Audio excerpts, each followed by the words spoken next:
Hello, hello. Welcome to the stream. Happy Friday, everyone. My name is Lucas. I am the studio director here at Silverstring Media. We're an indie game studio focusing on narrative story-based games. We released our first game last year now. Glitchhikers: The Spaces Between came out at the end of March.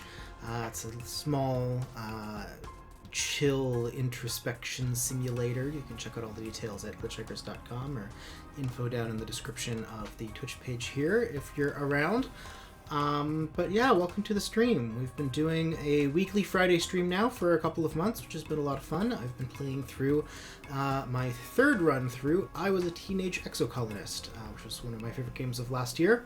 And I've been having a lot of fun doing so. We're planning to keep the streams going past Exocolonist and maybe do some more days per week and bring some of the other team members on and stuff like that. So if you're interested in what we do as a company or as our team, give us a follow, please. We'd love to get up to that affiliate status here on Twitch as we get ourselves going here. But I'm going to jump right into continuing where I was in I Was a Teenage Exocolonist. So, what has happened so far in this playthrough that I've been doing? We are into year, what am I? I'm age 17, so we're into year 8 now of the game. You get up to 10 years of gameplay if you play all the way through. My original plan with this playthrough was to do a Delusions run. As you play through the game multiple times, you have memories of other timelines, the other playthroughs that you've actually done in-game, which is really cool.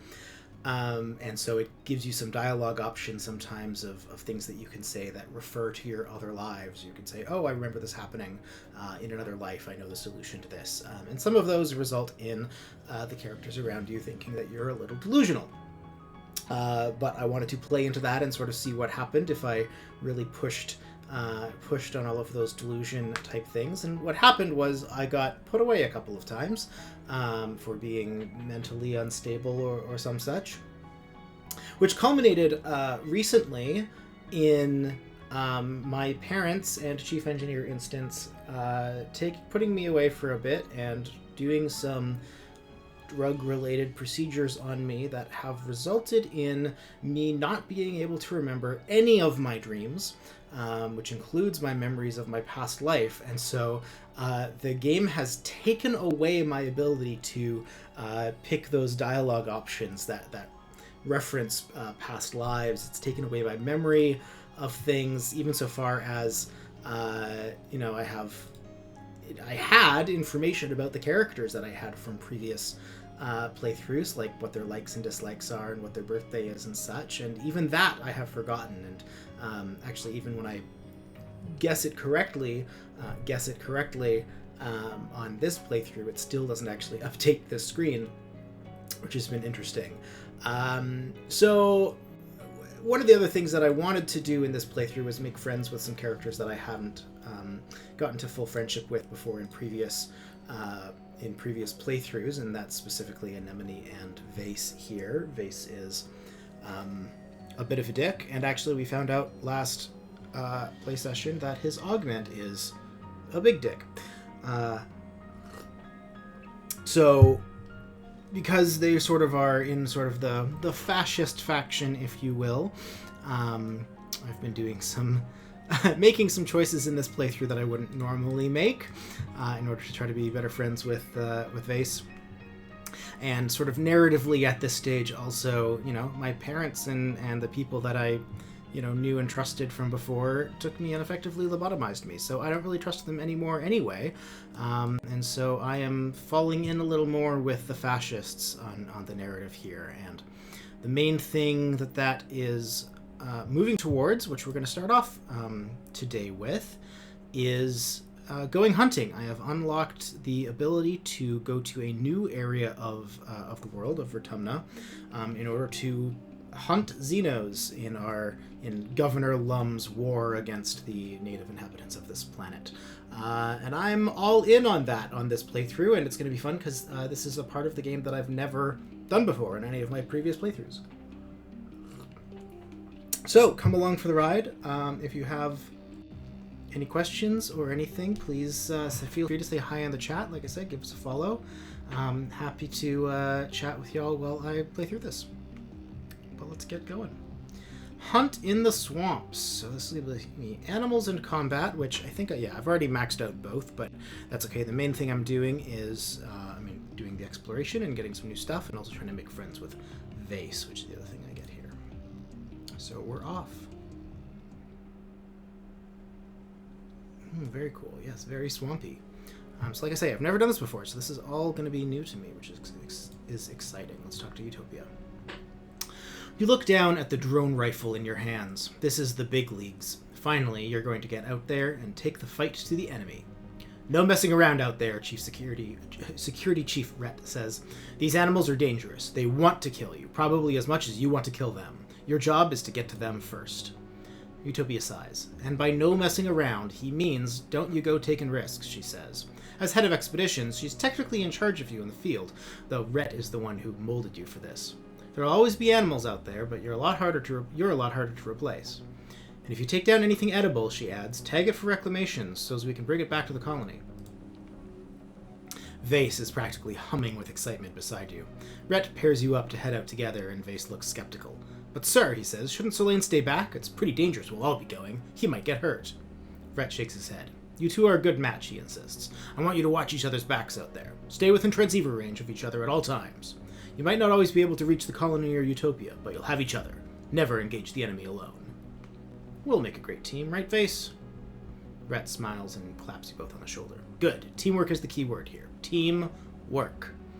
You go to high-five Vase, and he stares at you like you're a hover snake. Eventually, his shoulders drop, and he raises his hand. You finish the high-five. Rhett takes off on his glider, and Vase turns to you. I guess we'll make the best of it, Vase says. I'm more of a lone wolf, but you're lucky. You're going to learn so much from me. The subaqueous swamps are especially dangerous, Utopia says. Something in the air makes the beasties here all kinds of fickle. Could be the storms, but normally docile creatures are a mite more aggressive. She bites her lip. And to be perfectly straight with you, there's some darn scary things out there in the swamps. Vase is 10,000% about to leave you for dead. Yeah, probably, Sai. That sounds about right. I don't much love that we're sending you kids out into a literal war zone, Utopia says. I've been to the swamps before all this war business, and it's a beautiful place, even if it is real spooky. Hurts my heart to see soldiers tromping all over it. She summons up a smile. But I know teenagers can be just as capable as adults when it comes to surveying and hunting, she says. You've got faster reflexes and stronger stamina than a lot of these old codgers. Just try not to take stupid risks out there, okay? Promise you're honorary auntie? Vase scoffs. You're not my aunt, he mutters, and I don't need a coward telling me what I'm capable of. Such a pleasant boy, that Vase. Such a pleasant, pleasant boy. Subaqueous swamps. Okay, so because I do have, 100% perception, I don't have to do every encounter I come across, which is nice. So probably what I'll do to start with, maybe I'll do a couple. But then I'll explore sort of the whole area so I get a sense for it and pick up as many collectibles as I can before I run out of stamina. But this is fun. Let's talk to this Unisaur. A Unisaur has been following you and Vase from a distance. You see it now and then out of the corner of your eye. It doesn't seem aggressive and looks recently fed, so it isn't hunting you for food.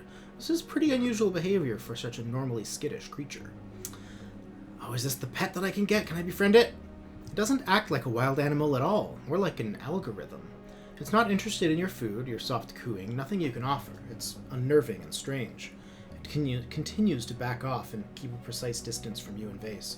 When it sees you paying attention, it backs off further, then comes back to observe you. That's it, Vase says, shouldering his rifle. I've had enough of this.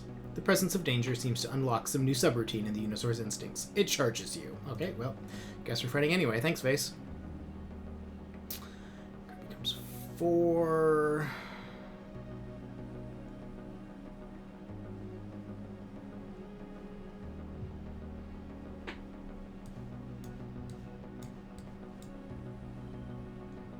Start small. Yeah, there we go. If I do that, card becomes 5, and then I put like a 2 there. Ah, it does become 5. So that overrules the slot. That's cool.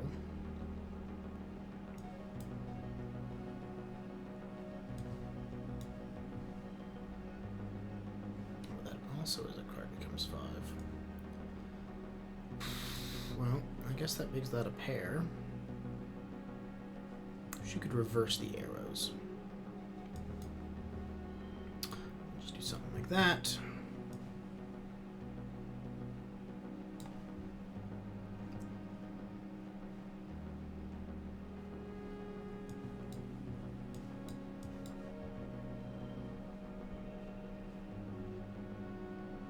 Why did that become... Oh, plus wondering. Yeah, okay. 4, 4, 5. Well, that'll become a 4. Well, what if I do something like that then? Something like that. Oh, that is the highest I can get! Awesome. I usually don't get the highest. It doesn't even defend itself. Bizarre. You and Vase kill it and it dies just like any perfectly ordinary Unisaur. Too bad their meat is toxic to humans. An hour later, you notice a muckwalker watching you from the water. It dives back under when you point it out to Vase, but a few minutes later, it's back again. Ah, I'm sick of being spied on, Vase exclaims. He stomps over to the swamp edge, splashing up mud and brackish water. Interesting, interesting, interesting. Can I go up here? Oh, another... Maybe this is the one I can befriend. You and Vase have been tracking a Unisaur, a young one, not yet adept at hiding its tracks. When you corner it, it seems confused. It blinks at you curiously. But when Vase moves his hand to his gun, it opens its horrible maw and roars at you, the horrible furnace of its empty belly visible as its face peels back. Gross. Suddenly, Dis is there between you and the Unisaur. Not this one, he says. Get out of my way, Vase growls, or things are going to get ugly. I'd like to see you try, you dick-brained posable action figure, Dis retorts, raising his fists like he's ready to fight Vase, drone rifle and all. Ooh, I don't have nearly enough friendship with Vase to let this one go. What am I at with him? Yeah, 45. I will jump between them. What are you doing? Vis exclaims. You're supposed to be my partner. Why are you protecting this stupid animal? It's not stupid, Dis retorts. It's supposed to live here, not us. You can't just kill it for doing what it's supposed to do. He shoos the Unisaur back into the forest, then runs off himself in a different direction. Yeah, that's not great. Vase tracks Dis with his rifle, but you grab his arm to stop him from doing something very stupid. I'm gonna have to become more of a dick if I want Vase to like me.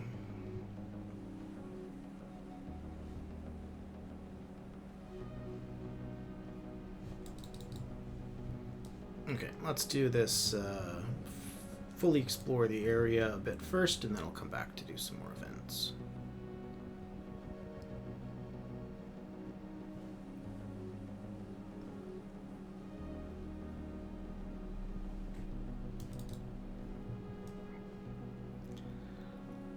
Yeah, this definitely isn't going to be one of my best, most favoritist of runs as far as how it all is going to play out there, Sai.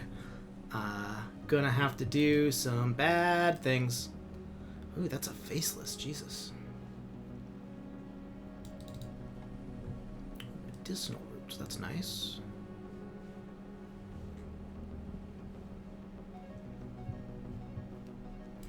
It's okay, if all goes according to my plan, we'll get the ending we deserve.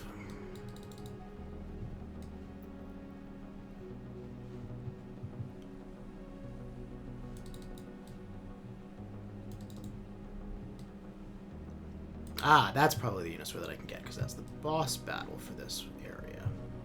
Boss battle. Boss encounter, I think it's called. It's not necessarily a battle, I suppose. So those often also send me home prematurely, so I'll wait to do that until my stress is very high. And then I'll do that last encounter and see what happens.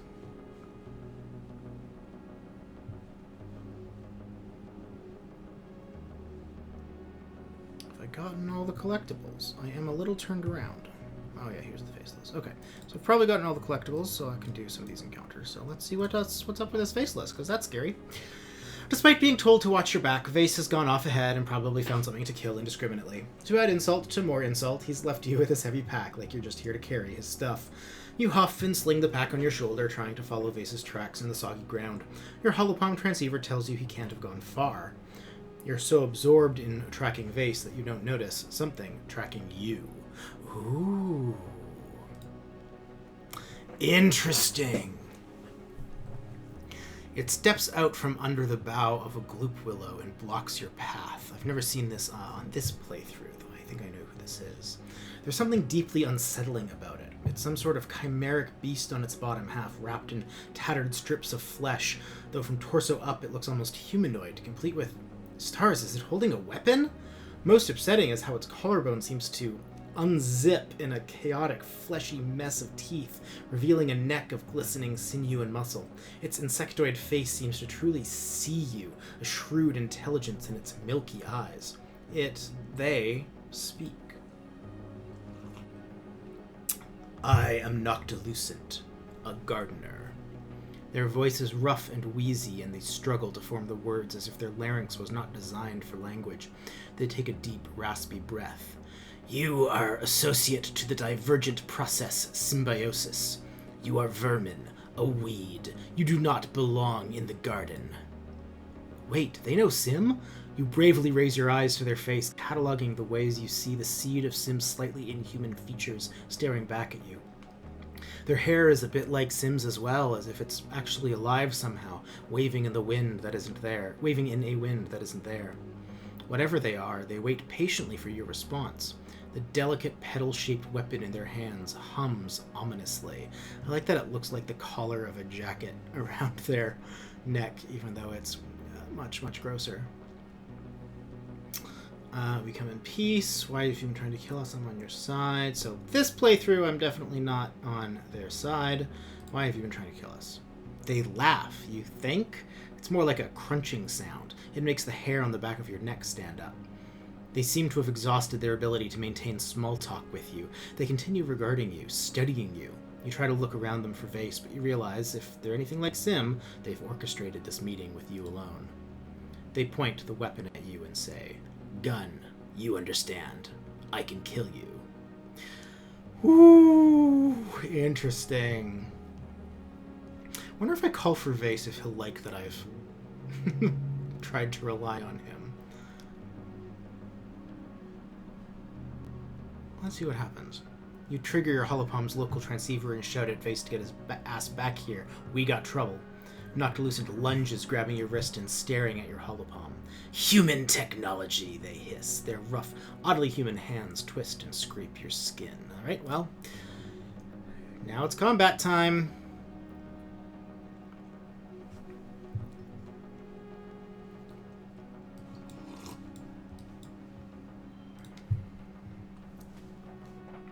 Don't have the best cards for this, but I certainly have a chance here.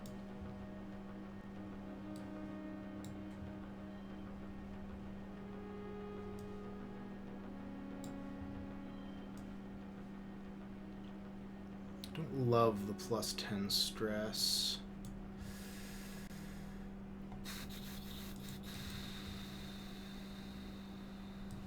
Yeah.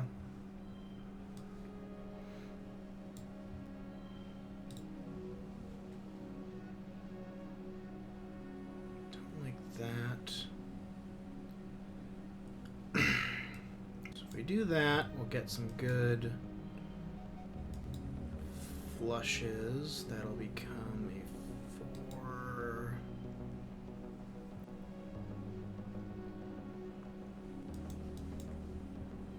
Yeah, not even close. That's a little bit better.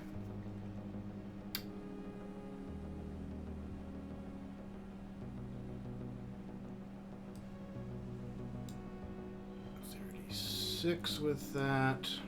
Damn.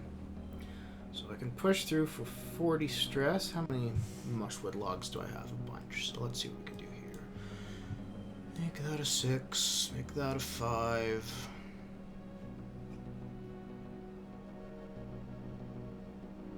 Everything will be blue anyway. So what do I have a lot of? I have a lot of flowers. Make that a 4. Oh, that overrides that? That's annoying. Okay, I guess we're making that a 5 and making that a 5. That gets us the win. Well, for seduction instead. Maybe not with this one there, Sai.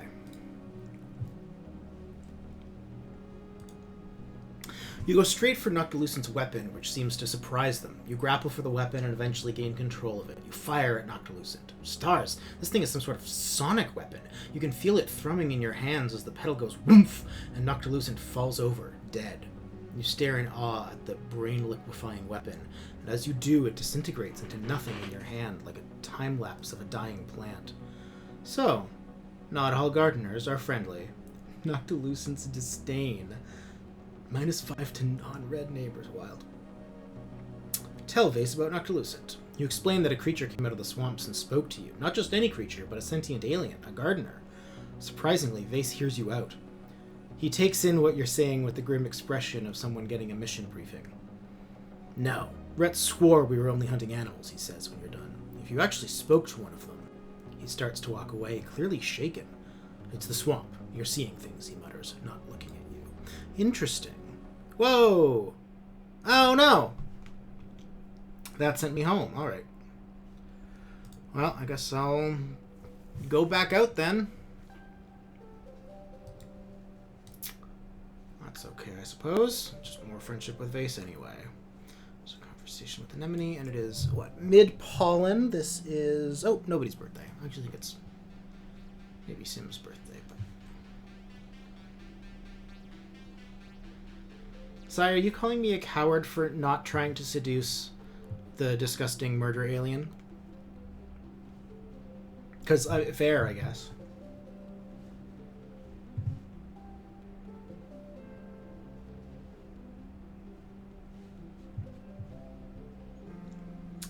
Have I given gifts this month? I can't remember if I did at the end of last. Yes, looks like I did. So, I'll talk to Anemone. You're supposed to meet Nem for lunch, but she didn't show up. You head to the garrison to see if you can find her. You spot Nem's shock of red hair over by the close-range fighting ring. As you approach, she finishes a flurry of blows with a roundhouse kick that almost knocks the training dummy's head clear off. Kia! Nem roars, echoing off the vaulted ceiling of the garrison. Nem steps back from the ring and pulls up the bottom of her shirt to wipe her face, flashing you a glimpse of her muscular stomach and the blue-green scaling that dances over her rib cage and down her hips. Her skin shines with sweat under the harsh lights. You catch her eye and she shoots you a smile as quick and bright as the sun glinting off a metal roof, before it disappears behind her usual bleak expression. She jogs over to you. What are you doing here, Selene? She brings up the time on her hollow palm and her eyes go wide. Oh shit, we were supposed to eat lunch together today? I'm sorry. It's okay, you were busy. Yeah, but that's no excuse, now replies seriously. I should have been more aware. Nem grabs her water bottle and drinks from it, then pours the rest over her head and flicks the water through her shaved side. We can still go get some chow if you want, she says. Just give me a sec. Nem pulls an oversized sports ball sweater over her workout clothes, her thumbs popping through the holes worn into the cuffs. The lettering on the back reads kombucha. As you exit the garrison, you're stopped by a few of the other soldiers who all seem to want to give Nem a high five or tell her about their days. Even though she's clearly exhausted, she musters up a few heartening words for each of them. They all know I'm dating Vase, she says apologetically, when you finally emerge into the sunlight. It's weird. All of a sudden I'm like a hero to them too, and I haven't even done anything yet. I train every day though, probably like 6 or 8 hours, she says, rubbing at her shoulder and stretching it out as she walks. It feels good to work hard. Like, it just wipes out all the bad thoughts, anything that's bothering me. She makes an exploding motion with one hand. It just goes away. Poof. I can't afford to lose my focus, Nem says solemnly. I can't let myself get distracted. If I do that and someone dies because of it, null it, man, she says, shaking her head. The thought of it keeps me up at night. Sometimes I just get up and run around the colony until I'm too tired to stand. No one else is going to die on my watch. You understand, right? She asks, turning to you. You work harder than anyone. How do you do it? What are you fighting for, Selene? The best is all I care about for the future of the colony. I'm just trying to get through it. Nem nods in solidarity. I know how that feels. She claps you on the shoulder. I know what it's like to not want to think about the future, about why we're here. Joining the Defense Force gave me a purpose. I get up every morning and I think, today I'm going to be better than yesterday. I'm ready. Her mouth twitches into a smile before it fades again. I know it's hard, but as long as I'm alive, you got me. I'm here for you. Cute.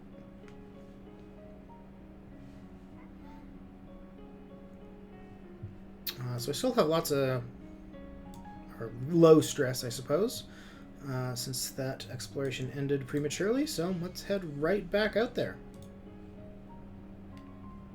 And this time I'll try to get that Unisaur. Oh, I should have checked if it said if I had any more collectibles to grab, but that's okay.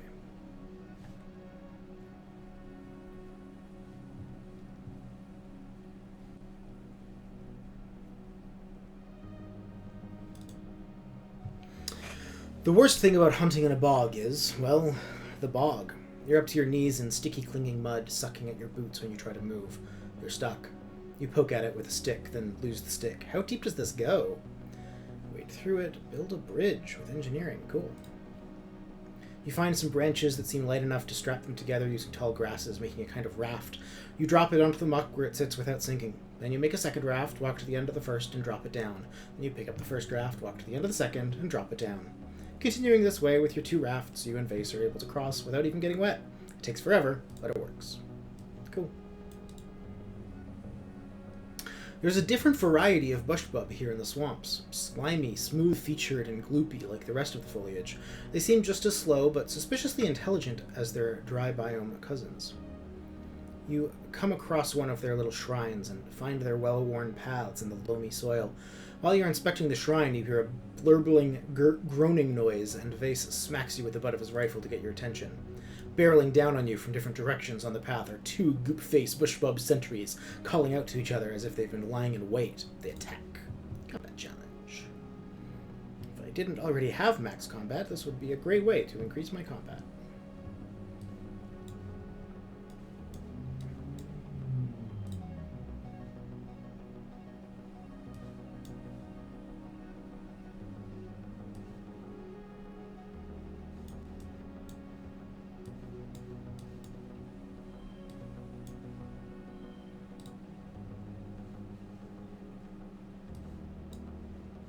Oh, sucks.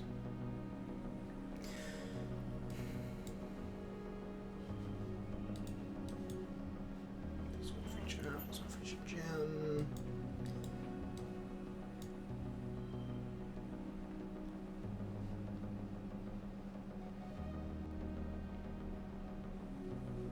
I don't know if there's an easy way to get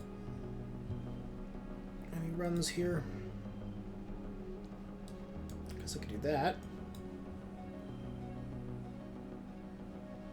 Sure. 1 point off. Always 1 point off. You kill one and the other runs off. Ooh, +1 colony defense. Interesting. Well, sort of. You've never seen an animal move quite like this, like an ambulatory sack of oatmeal. Analyze the corpse.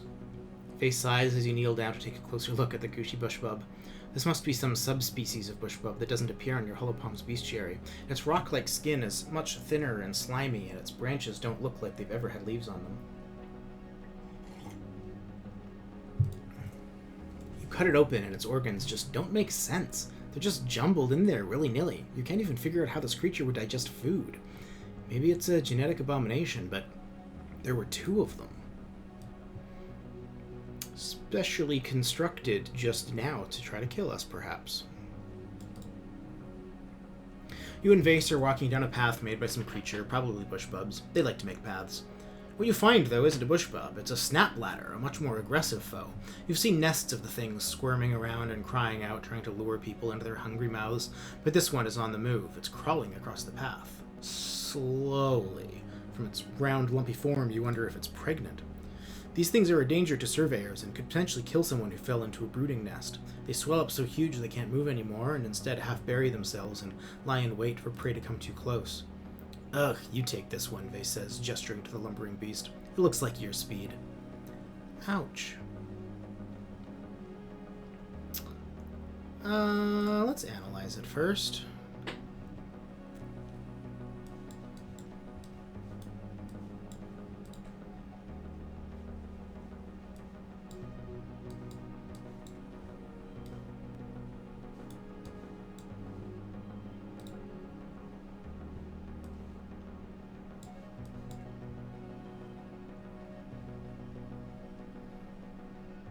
Nothing with gems. That's too bad. Oh, I will take that -5 stress, though, if I can get the win here. Yeah, sure, good enough.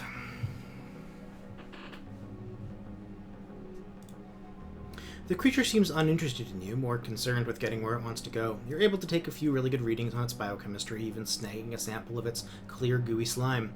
You take so long, Vase eventually just pulls out his plas cutter and cuts it open. Here, he says, now you can do an autopsy. You're welcome.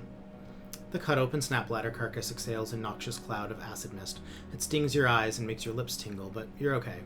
And this gives you a chance to examine its insides, too. Science!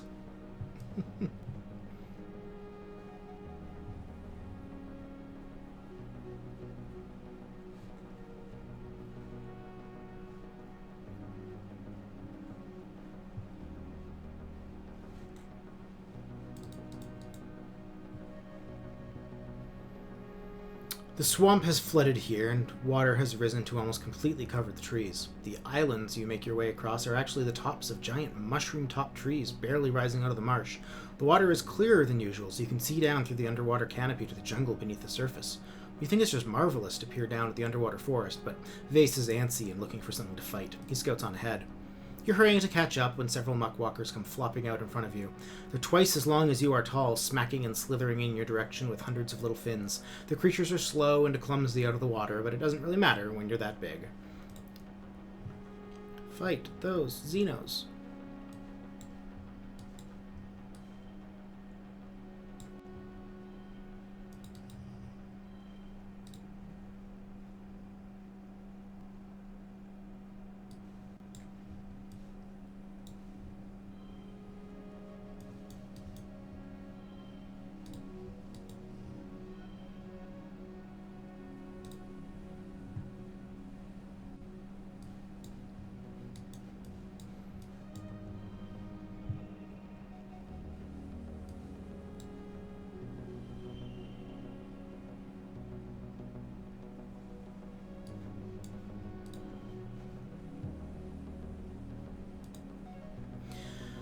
In their clumsiness, the muckwalkers seem more likely to crush or drown you than actually eat you. Assuming that's what they're trying to do, it's hard to tell. You kill one and the other slithers off. Vase shows up just as you finish it off. Aw, he pouts, you have all the fun. Well, if you didn't run off and leave me behind.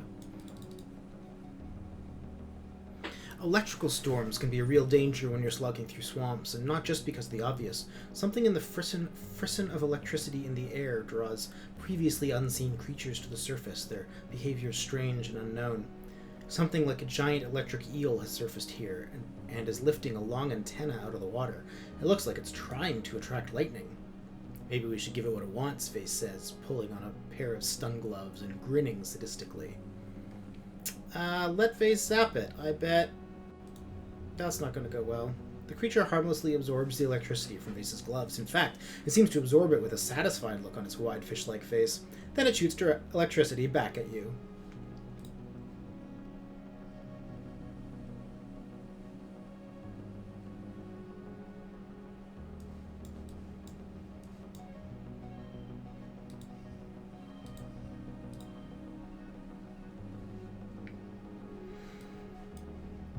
Save my reds for the final round here.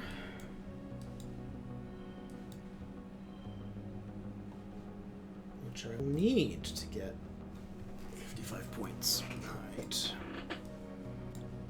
9, 7, 6, 6. Sweet.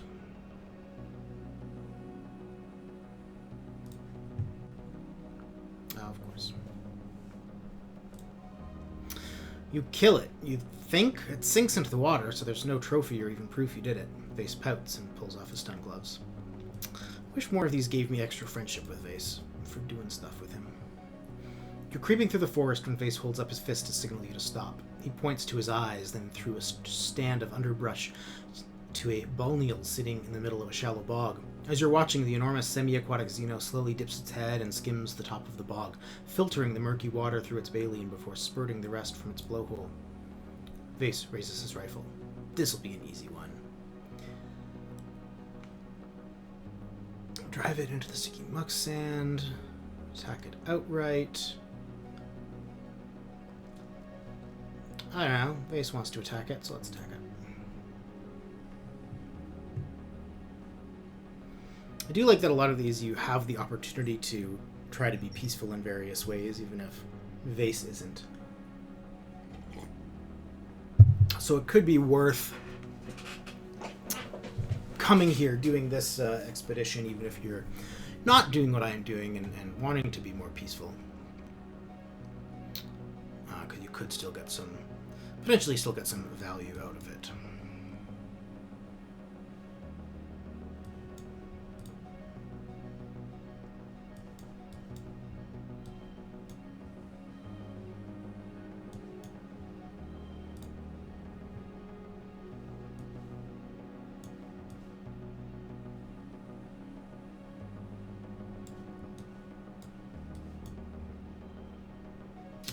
Not the highest anymore, but that's okay.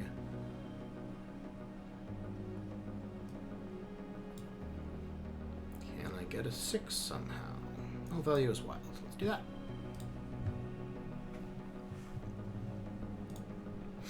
You have no trouble dispatching the slow, peaceful creature. It roams and sinks into the bog, dead. Yes, plus 2 friendship with face. They're inedible, but their skin could potentially be used as a building material, and their blubber could maybe be burned as a fuel source. It would be incredibly gross to harvest. Plus, it's all stuck in the mug. Do you try? Harvested. Felling a giant. -3 to cards with higher... Oh, interesting. Yeah, sure. Ha. Lots of stress.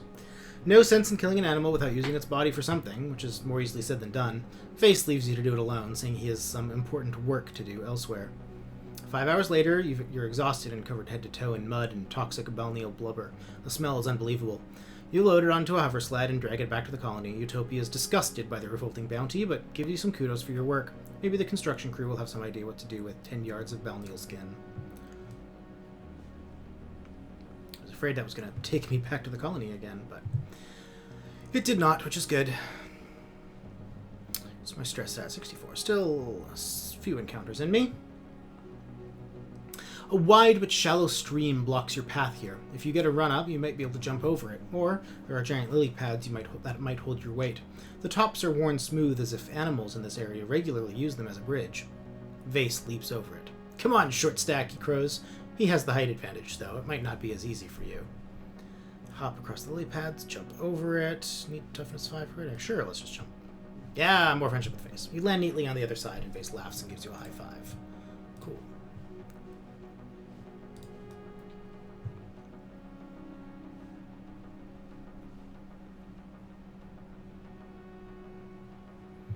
So there's the boss encounter, but I think there's still a couple that I haven't done here.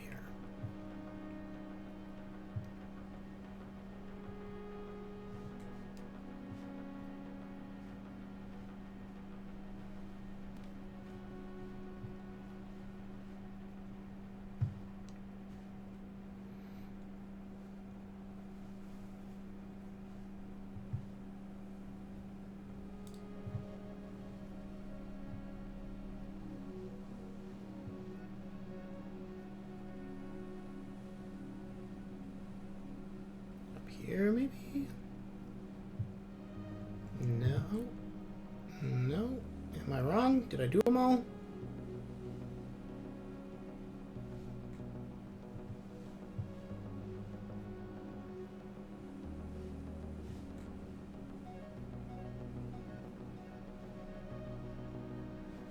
Yeah, maybe I did them already. All right.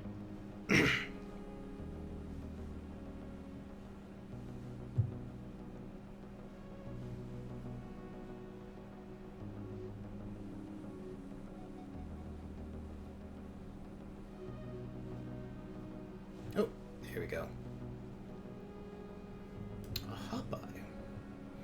Utopia told you that usually docile creatures are aggressive here in the swamp, but you didn't expect to run into a pack of murderous Hopeye. They're charging straight toward you down the path, their powerful claws drumming against the ground and making enough noise for an animal 5 times their size. Vase raises his rifle and prepares to fire. Sure.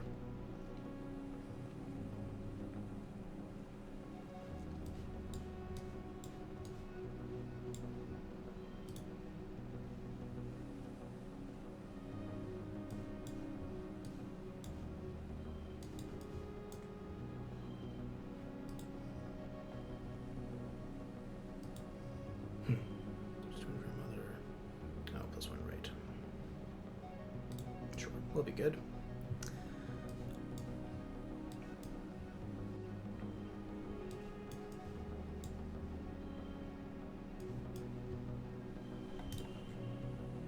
Ah, one below again. It's always one below. Oh, another +1 colony defense. Slaughtering the hordes. Great. They're really quite harmless individually, and they're so exhausted from having hopped all this way that they're easy to pick off. You kill all those little hop-eyes. Face does it with a kind of frightening joy.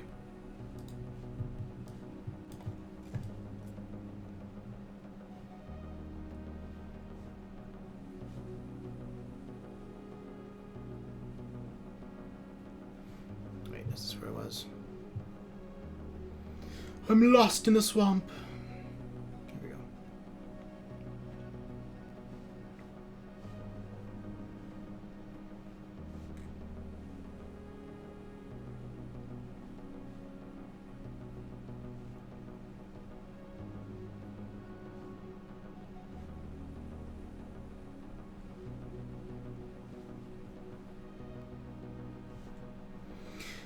Alright, just to that final encounter then.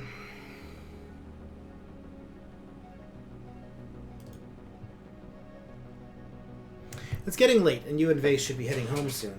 Then you spot it. There on a plateau half a click away, glittering in a beam of blue evening sunlight. A Unisaur. You pull out your binoculars. This one has particularly beautiful coloring, a pale bluish white.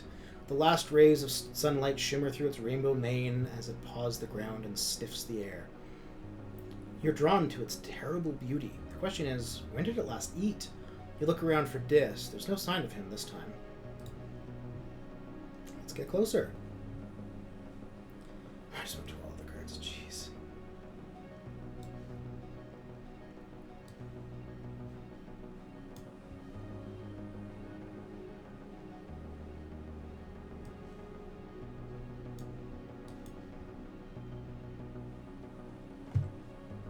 This is my last thing anyway. I guess I might as well do that.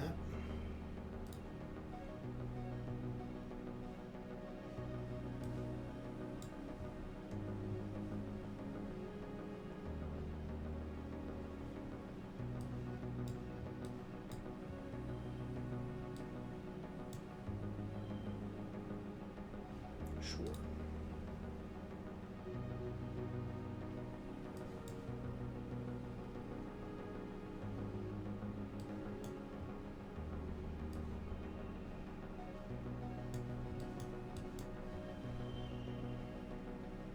Sure.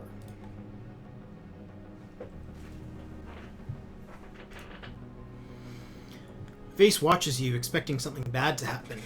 You approach very, very slowly, pausing for a few minutes at a time for it to get used to your scent. It takes you almost an hour to work your way up to the plateau, but when you do, the Unisaur bows, seeming to accept you. What do you do? Killing it gives me a Unisaur's horn. Wild card, interesting. Film it. It's all too beautiful, nice. But no, I'm going to capture it. This beautiful wild beast is far from tame, and you wonder if this is the right thing to do. But you know if it was Vase's choice, you would just kill it, and surely this is more merciful. You have a moment where you look it in the eye and see intelligence. Murderous intelligence. But it actually follows you down the slope without any trouble at all. You get sense that it's chosen you, or at least it's curious enough about you to want to learn more about you. You radio your dad to let him know you're bringing home a new Unisaur. A Unisaur, he chuckles. No idea what we're going to do with one of those, but we'll figure it out. It sure looks like it trusts you, he continues. Make sure you come by Geoponics to keep that bond up. We could use a hand with the other animals, too. And I think that's it, so time to go home. Alright, more friendship with Vase. All good. And we're into late pollen. So it is Tammy's birthday this month. Almost hit that 50 mark with Vase, which is too bad. But we'll get that next month, I guess. Or maybe we'll do some training or something. Just to get that friendship up some more. Because we only have, we have a couple more years to get my friendship up to 100 with Vase. Which is my main goal at this point. And I will be doing more of that exploration. So I do want to go to Geoponics. I need to rest and try to get my pets leveled up.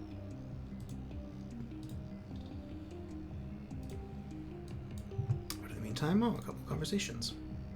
You're looking around for Cal when you overhear him just from around the other side of the geoponics dome.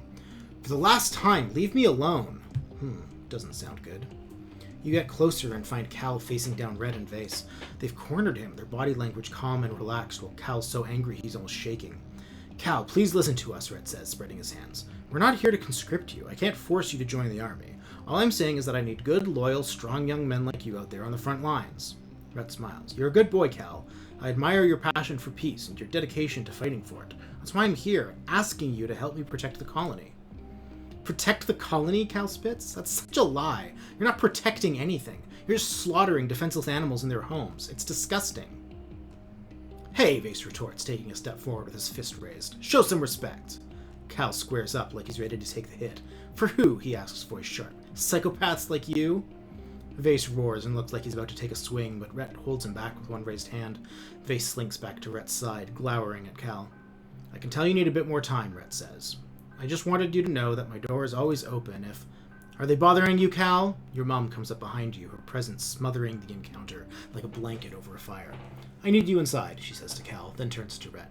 My people are too busy filling your soldiers' bellies to listen to your war stories, Rhett. Don't worry, she adds, patting her artificial leg. He gets plenty of war stories from me. Rhett backs off. You're right, Flulu, he says, placatingly. I've taken up too much of young Cal's time. Vase looks like he's about to lip off again, but Rhett speaks before he can. All I ask is that you keep it in the back of your mind, Cal. When you come around, I'll be happy to talk about your options. With that, they leave. Vase gives you a scathing look as they pass. Cal sits down heavily on the sack of fertilizer he must have been carrying before Vase and Rhett cornered him. This isn't even the first time, he mutters, his face in his hands. They're really dead set on getting me to join the hunting parties. I told them I don't want to kill anything, and Rhett was like, it's okay, you can just tell us how to kill them. He looks up, exasperated. Like that's any better. I wish they would leave him alone. Me too, Cal sighs. They have a real messed up idea of what it means to serve the colony. Like, who do they think that grows their food? Ghosts? Cal picks at a loose thread on the sack he's sitting on. Man, this whole war is lightspeed stupid, he mutters. Lum and his people come crashing in here and think they run the place because they have bombs and guns, and nobody stops to think, like, maybe we're actually the invasive species here. Yeah, I mean, you're not wrong. What can we do about it, though? I don't know, man. I'm just a farmer, Cal says. But even I know there's got to be a better way than this. He runs his hands through his hair. There has to be a way to live in harmony with nature. They attacked us first. Okay, but did they, though? Cal asks. I mean, think about it from the point of view of a native animal. We scream through the wormhole and crash here, and the first thing we do is start cutting down trees and diverting water to irrigate our fields. We hunt animals. We compete with them. We just showed up and plopped ourselves right in the middle of the food web, Cal continues, and we didn't even think for a second about the chaos that would cause on the ecosystem. Isn't that a kind of attack in a way? Cal's shoulders slump in a sigh, and he pushes himself to his feet. Man, I wish I could still talk about the stuff with Anemone, he says, slinging the sack of fertilizer over his broad shoulders again. You can see why Rhett wanted to get him in the defense force so badly. I miss her, Cal admits. I miss that we used to be so close when we were kids. He shakes his head. But she's gone all human supremacist now, and I just can't stomach that, you know?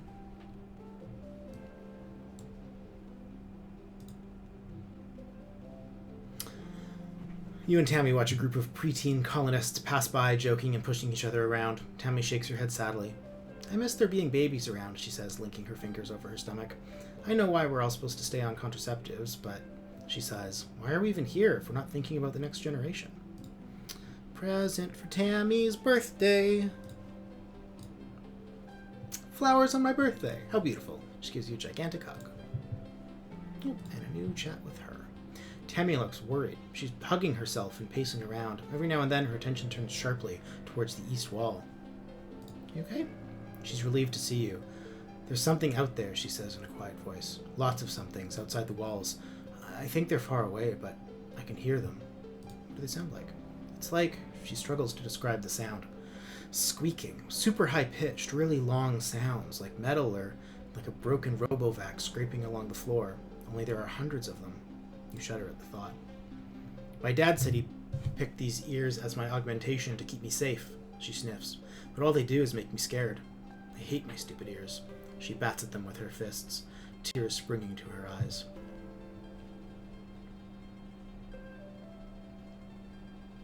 I know what creature that might be.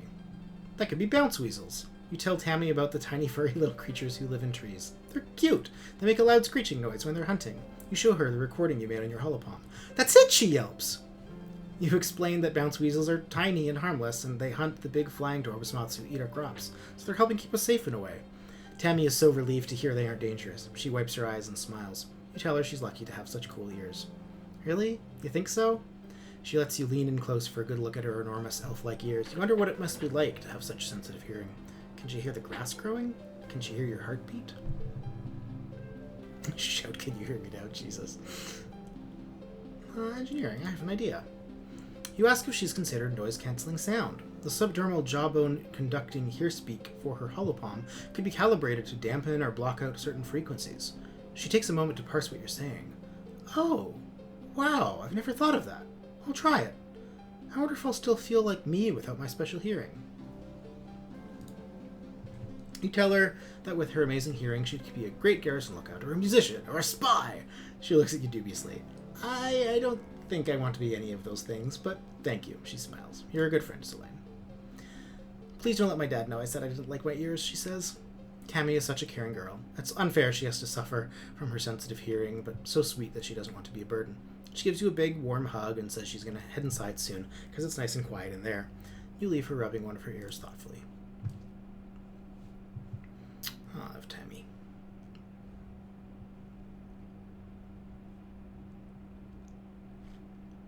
So, I need to think about what I want to do next. I don't think there's any more exploration until next year, or at least not the hunting side of things. I do need to rest, so I will need to do that. But let me just check here. Hunt in the swamps. So 0 events remaining, 0 collectibles. Okay. Survey the ridge, 0 collectibles, which is events there, but I've already gathered all the collectibles there. I could do the plains or the valley if I just wanted to grab some items for gifts and such.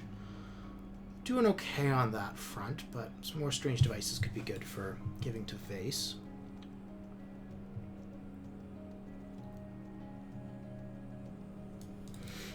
Again, mostly I want to try to get more friendship with Vase, which is too bad because all of the stuff that I can do with Vase is training stats that I already have a lot in, so we'll have to see how that goes. I might mix it up a little bit. Also could be more... I'm probably not going to reach out to friendship with Nomi this game. Yeah. If you're just joining us or new in the chat, welcome. Feel free to say hi, give us a follow. I'm playing through a somewhat more fascist-leaning run-through of Exocolonist than I've done before, but it's interesting seeing some parts of the game that I haven't seen before. Let's relax in the park. Cal likes to spend the evenings outside in the garden with you. It stays warm for a long time out here, even after the last sun sets. It's still so different than the constant temperature of the stratospheric. Living on board a spaceship felt like nothing. You never thought about the temperature or humidity at all, but the weather is always changing here, always a little warm and humid, even in quiet. You haven't given up training Rikki Tikki to follow simple commands. They clearly have the ability to understand that you're trying to communicate with them. There's just a huge language barrier. Cal gives you the idea to try clicker training, getting them to associate verbal commands with actions and rewards using a clicking noise as positive reinforcement. Might as well give it a shot. Cool. Finally got that animal upgrade, it looks like. Card becomes a 4. Oof.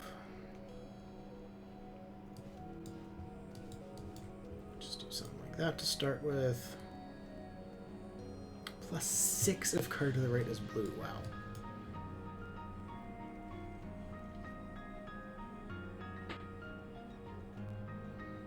That'll be good with gems, and I have a few gems, so I might save those for last round.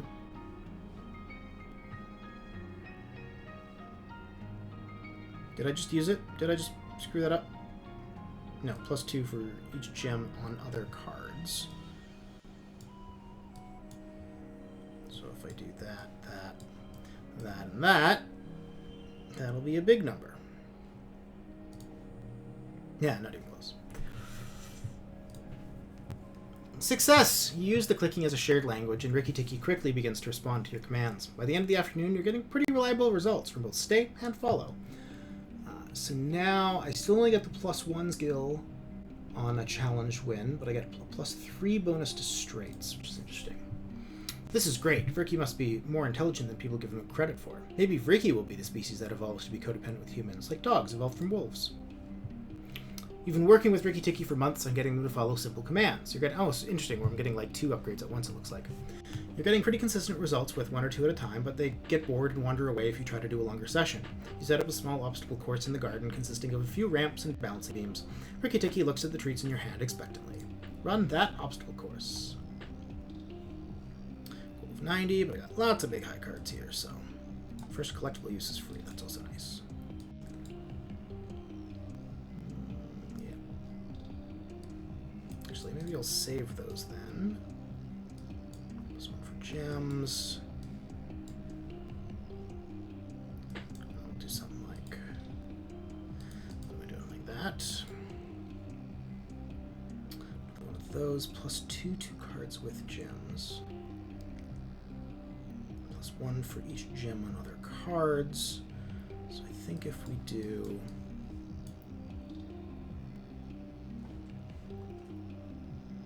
Well, I'll have to use these.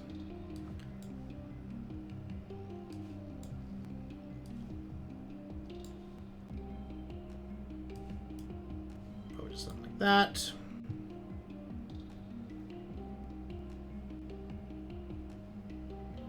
No more gems. Big boost, actually. I think that counts. And then I can get something like that. Oh, I should use my collectible because I had it for free. Oh well.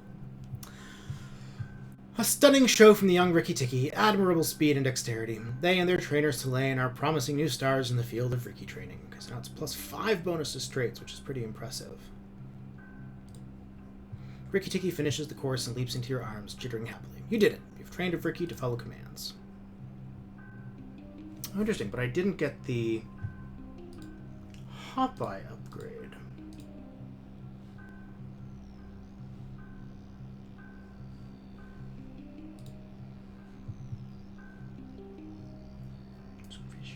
+1, 2. That's a pretty low card. I think I'll forget that one. And nothing happened with the Unisaur. Do I need to do tend to the animals, maybe? It sounded like it just needed to be anything in geoponics. Maybe it got overruled by some of the other events that were happening.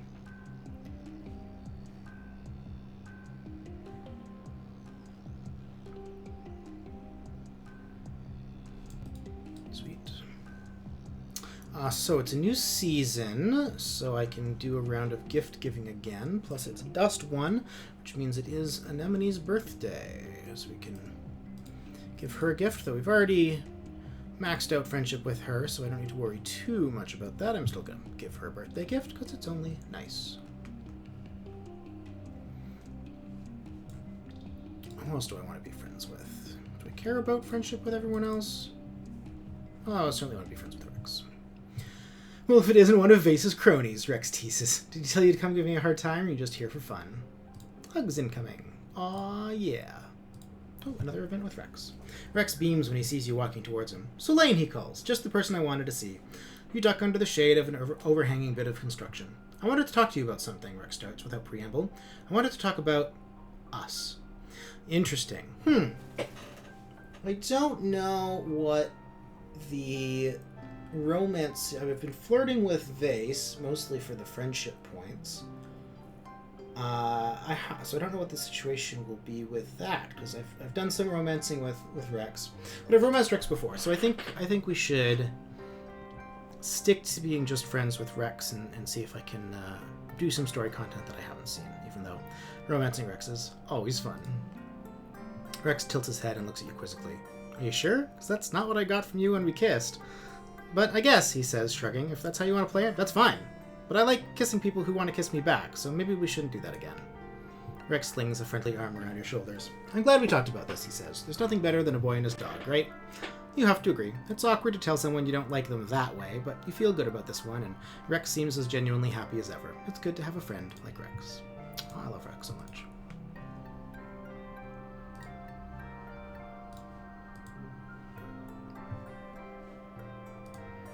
Good for his bar. Now there was... I heard your friendship has benefits. Interesting. I wonder what he'll say to that. Oh, no, now I started dating him. Okay. Rex's eyebrows shoot up to his hair. Oh yeah, he says, smiling wide enough to show up both pointed teeth. It sure does. I got a stamp card and everything. He reaches out and plays with a piece of your hair, then pushes it behind your ear and tips your head up with gentle fingers under your chin. Just say when, baby, he murmurs, and all delivered. Okay, I'm going to actually just reload that, because like I said, I wanted to see some other stuff, so we'll just go back a little bit, as much as I enjoy Rex. Cool, perfect.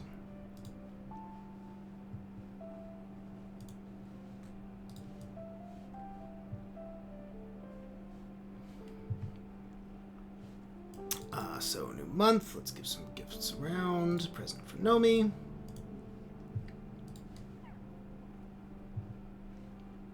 Birthday present for Anemone.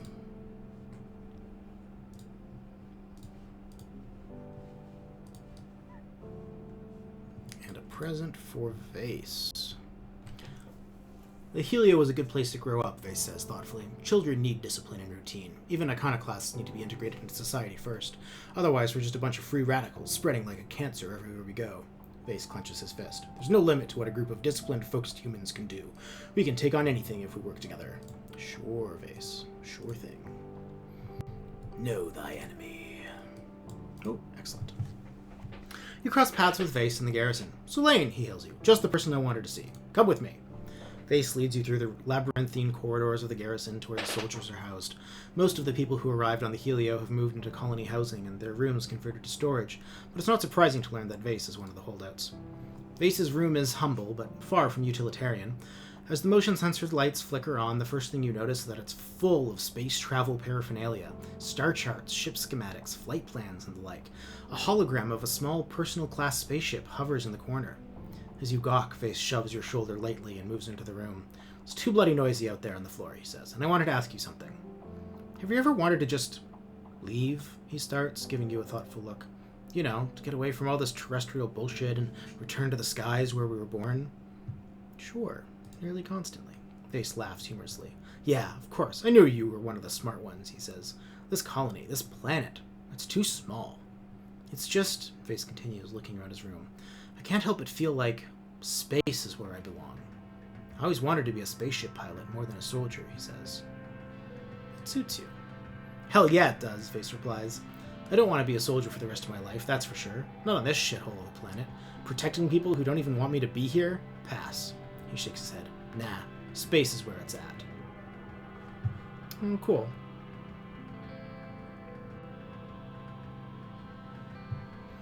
This colony just feels a little small for someone of my caliber, he says, looking around his cluttered room. I miss Zero-G, and knowing that only a thin skin of metal and your own wits protect you from the vacuum of space. When we came through that wormhole, when our bridge was destroyed and everyone thought we were going to die, in that moment, everyone on that ship was one cohesive organism, and we were going to live or die on the strength of those bonds, of our training, he says.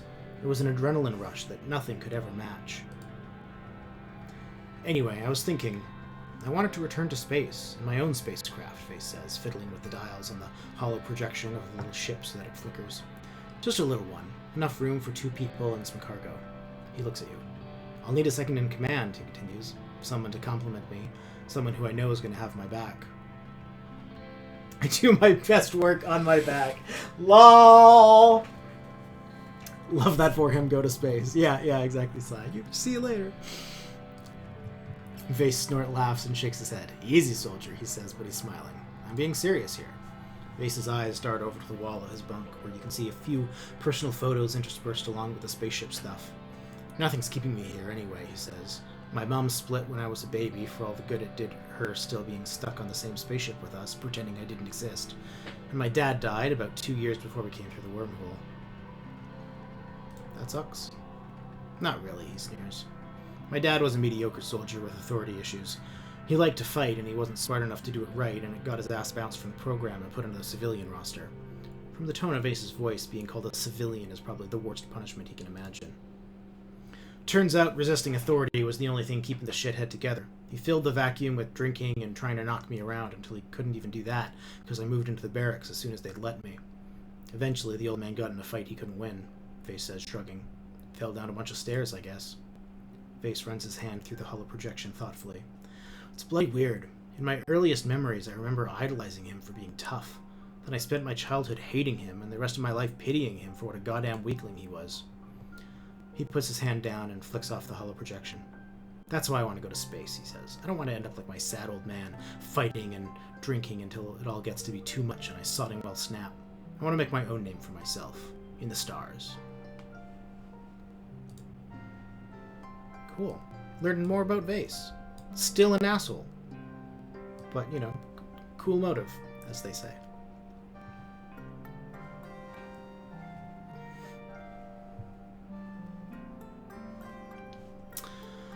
So, let's see then. I need to continue getting my friendship up with Vase, but like I said, not a lot I can do on that front.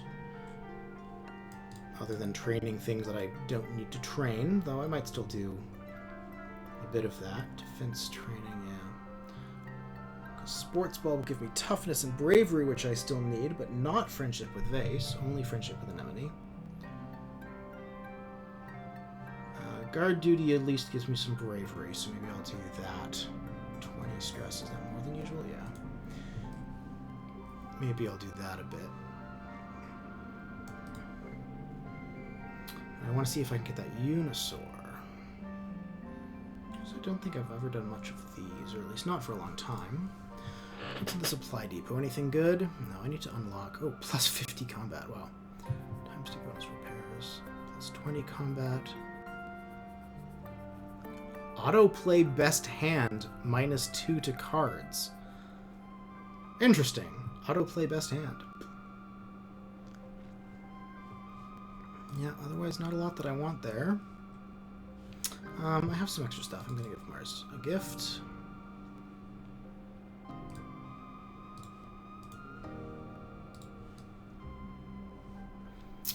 And then go back to Geoponics and see if I can get that Unisaur thing going. Maybe tend to the animals? Unless it needs to be the relax in the park.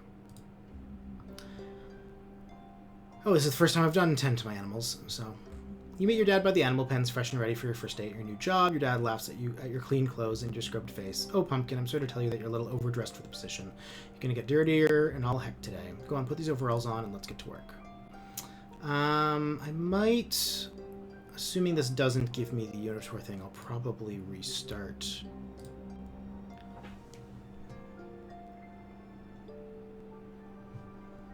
Yeah, I might just reload that here.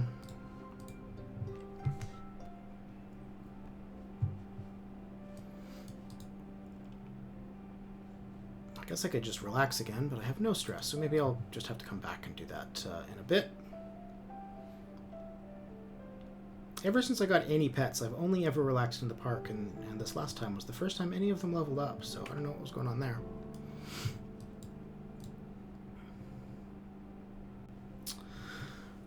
Alright, so I just do guard duty for the bravery and friendship. I guess it'll get me stressed faster, too.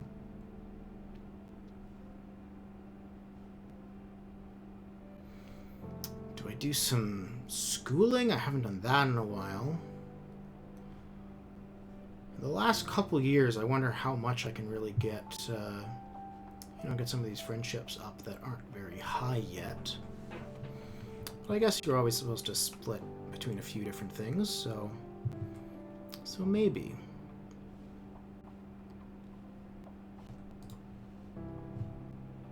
Oh yeah, and you can, like, upgrade cards somehow. What does this upgrade look like? Oh, it's now a 2. And I can upgrade it again? Okay, so they're just pretty basic, though. Actually, wait. There's also a buy cards. Oh, just buy old ones back, I guess.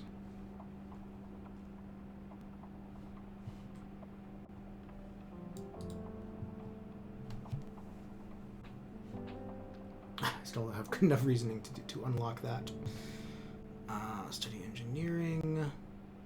There's a way to do robotics as well. Maybe I just haven't done it yet because I haven't done any of the schooling. So yeah, let's just do a little bit of almost at an upgrade for engineering and biology. So let's do that.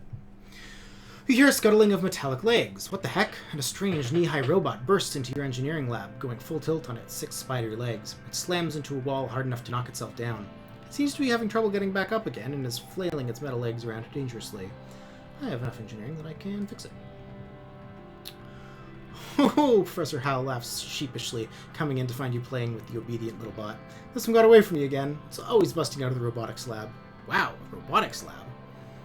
Yeah, they put me in charge of the robotics lab on the new ship, Hal explains. Between you and me and this thing, I think they probably asked Instance first, but she was too busy. He watches you play with the bot.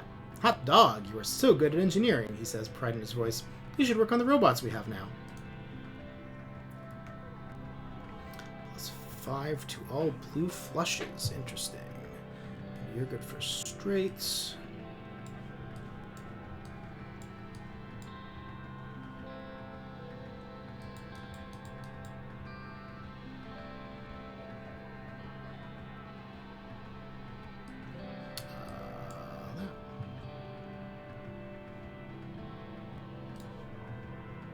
Still could have gotten higher.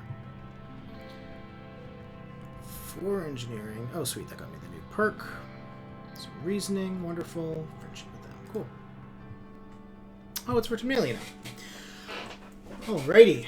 Let's see how this year is going. This year's Vertimilia is ushered in with a big military band, horns and drums, supplemented by recordings of parade music from Earth. Governor Lum strides out of command on a grand red carpet and ascends the stage to raucous applause. Thank you, everyone, he calls out over the din. Look at you, look at this colony, finally, truly united. All it took was a common enemy, he declares. I look at you, beautiful people, you strong people, you good human people, and I see a fire in your eyes. I see courage in your hearts. I see a colony that's ready to win. I see a colony that's here to stay, Vertumna. Do you hear me? He raises his arms and roars. Do you hear me, Vertumna? We humans aren't going to hide anymore. Lum gestures for Security Chief Rhett to join him on stage, then continues. The original fugitive colonists got it wrong. In Roman mythology, Vertumnus was the god of cultivation, not of rampant, chaotic growth. He clenches his hand into a fist. We need to clear the field before we can plow it. Vertumna won't be safe for human life until the aliens are eradicated. Rhett crosses his arms and nods his agreement. Maybe there's more to this plan than Lum is letting on. Lum descends from the stage and does a receiving line of handshakes and fist bumps. In the vacuum left by his presence, Chief Administrator Seek takes the podium and clears their throat. I want to announce that this will be the last year that festival contests will be held. What? A sound of protest rises from the crowd, and near the front, Lum just shrugs theatrically and mouths, Not my fault. Seek looks down at him pointedly, then continues. This war will use our colony resources at a tremendous rate, including the most valuable, time. Hey, I've got some good news, Lum adds, jumping back up on stage. This one's really going to knock your socks off. The colony has its first pregnancy. The crowd murmurs in excitement, and Lum beckons Tammy to join him. Everyone give a round of applause to Aspartame here, Vertumna's first mother. Tammy is beet red all the way to the tips of her ears, but she dutifully does a little twirl so Lum can show her off. Look at her, he exclaims. So vibrant, so healthy, just like our young colony. We're so proud of you, Tammy. Your child is going to join the ranks of the greatest species the universe has ever seen. Lum pumps his fist in the air. Humans, humans, humans! Let me hear you, Vertumna. Wait, Tammy is pregnant? No, sadly I'm playing all in here. Tammy descends from the stage into a gaggle of surprised and excited friends. OMG, is it really true? Mars asks immediately, taking Tammy by the hands. Yes, Tammy exclaims, like the secret is bursting out of her. I'm finally going to be a mommy, just like Aunt Han. You take a good look at Tammy. You haven't seen a pregnant person in years, not since you landed at least. Aren't they supposed to glow? Tammy looks radiant with pride and excitement. Looking more closely, you realize that her dress is starting to curve out around the belly. Every baby born to the colony, even you and your friends, is a complex arrangement of inherited, donated, and altered genes, and sometimes not even related to their parents. If the council let Tammy have a baby, does that mean there will be more soon? Cal runs over from where he was standing with his family and sweeps Tammy up in a big hug, twirling her around. "I'm so proud of you," he exclaims, then rests his hand gently on her belly. "Sorry, too much spin? You okay, little Hot-Eye?" They look at each other adoringly. As you stand around and marvel at Tammy's news, the adults all start putting away the chairs and setting up for the games and contests. Mars puts her hands on her hips. "So," she starts, "what does everyone think about this war on nature?" "I think it's stupid," Cal says immediately. "I know survival is important, but we don't have to kill things to survive here." Mars rolls her eyes. "Duh, of course you'd think that," she mutters. "Personally, I think Lum is a total nullhead. He's not that much older than me. What is he, like 24? And everyone listens to him?" She flips her hair over her shoulder. "They should listen to me instead." Finally, you're all called to participate in the games. The last ones, maybe forever. If this war on nature ever ends, you'll probably be an adult. As your friends all separate into their usual games, you realize that this may be the last time that you just get to be kids. What do you choose? Well, the Xeno wrangling, of course. The crowd goes silent as the ranchers bring out the most dangerous animal the games have ever seen, a fully grown manticore. It roars and thrashes its mane, stalking around in a circle on the lead hammered into the ground. Lead hammered into the ground? Circling around in a circle on the lead hammered into the ground, yes. "It's got a muzzle on," Vase complains. "I'll bet its claws are filed down. Chief Rhett, this isn't a challenge." On the sidelines, Rhett shrugs and spreads his hands. Vase and Nem go before you. Vase is an accomplished wrangler and manages to wrestle it to the ground easily by mounting and looping a rope behind the joints of its claws, pulling them behind the manticore's back. Nem manages to do the same thing, but it's a struggle. She limps out of the ring with a wrenched shoulder as the wranglers free the manticore again. It snaps its claws and grins hungrily. Let's do it. First collectible use is free. That's good. Got some good ones here. Card becomes a 5.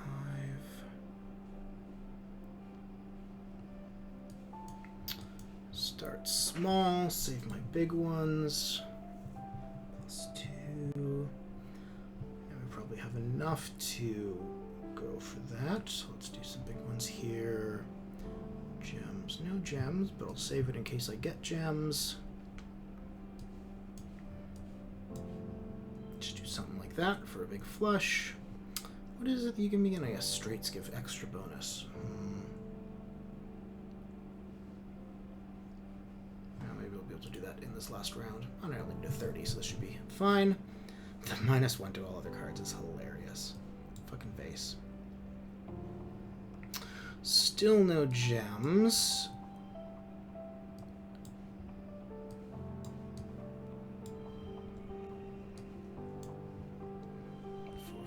Three,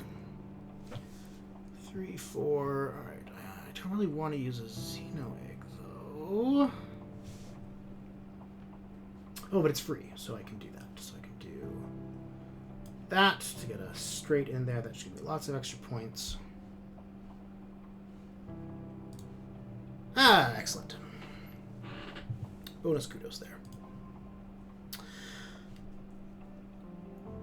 Xeno Wrangling Champion. This is a wild freaking manticore, one of the most dangerous beasts on Vertumina, something that could never be tamed, and they want you to wrestle it?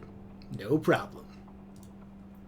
You're offered your choice of implement. You choose an electrified baton, and it's a good thing you do. The manticore swipes at you, fatigued but still ferocious, and you give it a few jolts. When it begins to show fear, you come in close and deliver a few more to its soft underbelly. It roars in pain and confusion.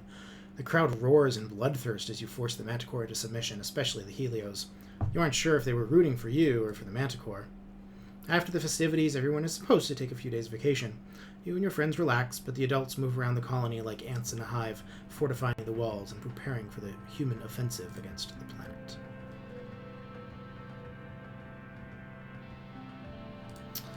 Alright, so we're into mid-dust now. Ooh, what did I get here? Oh, engineering. Ooh, new gadgets in the shop. Okay, let me do that first before I completely forget to look.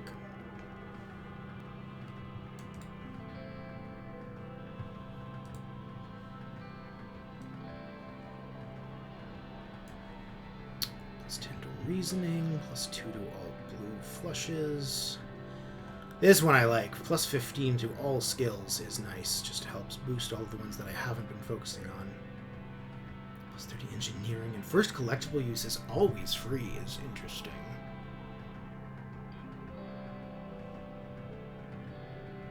All blue card values become wild. Wow. Vintage focus device.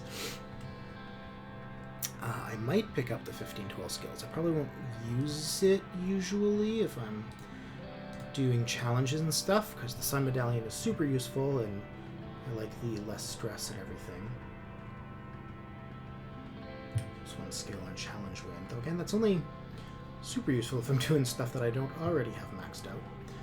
Either way, I have lots of kudos to spend, so I'm going to buy that for when I might need it.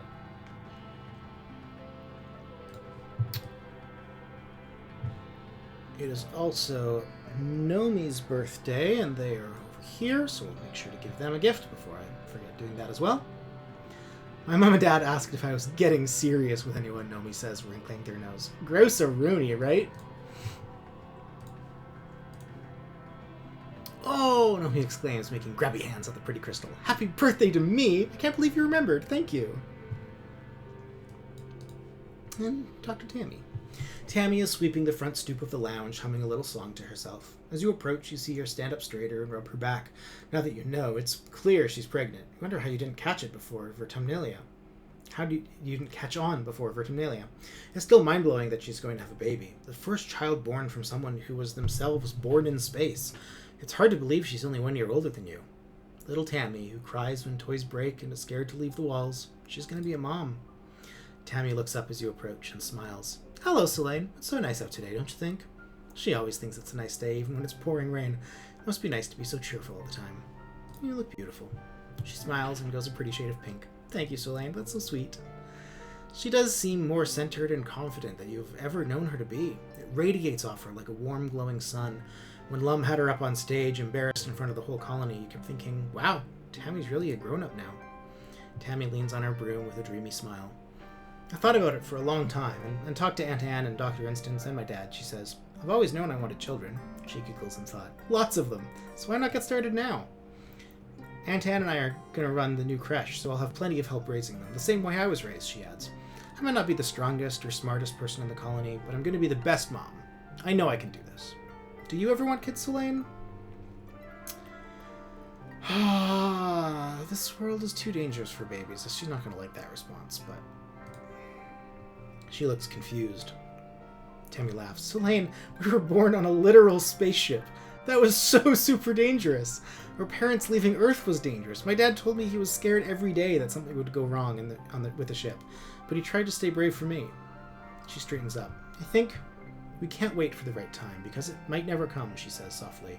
Her hand goes to rest on her stomach. We have to go on living, no matter what's going on out there. I think having children is part of that. You say so. Tammy goes back to sweeping the stoop, adding a little snippets of lyrics to her made-up song. It's going to be rough, given how I think the rest of this playthrough is going to go. Oh, Anemone has more to say. Something's off with Nem today. You can tell just from watching her train that she's moving more slowly and seems distracted. Every so often she breaks form to stare at Vase, who's working with a group of trainees on the other side of the garrison. Her unit leader singles her out and chastises her, gesturing for her to take a break and get her head on straight. Nem scowls as she slinks over to the rest area where you hand her a water bottle.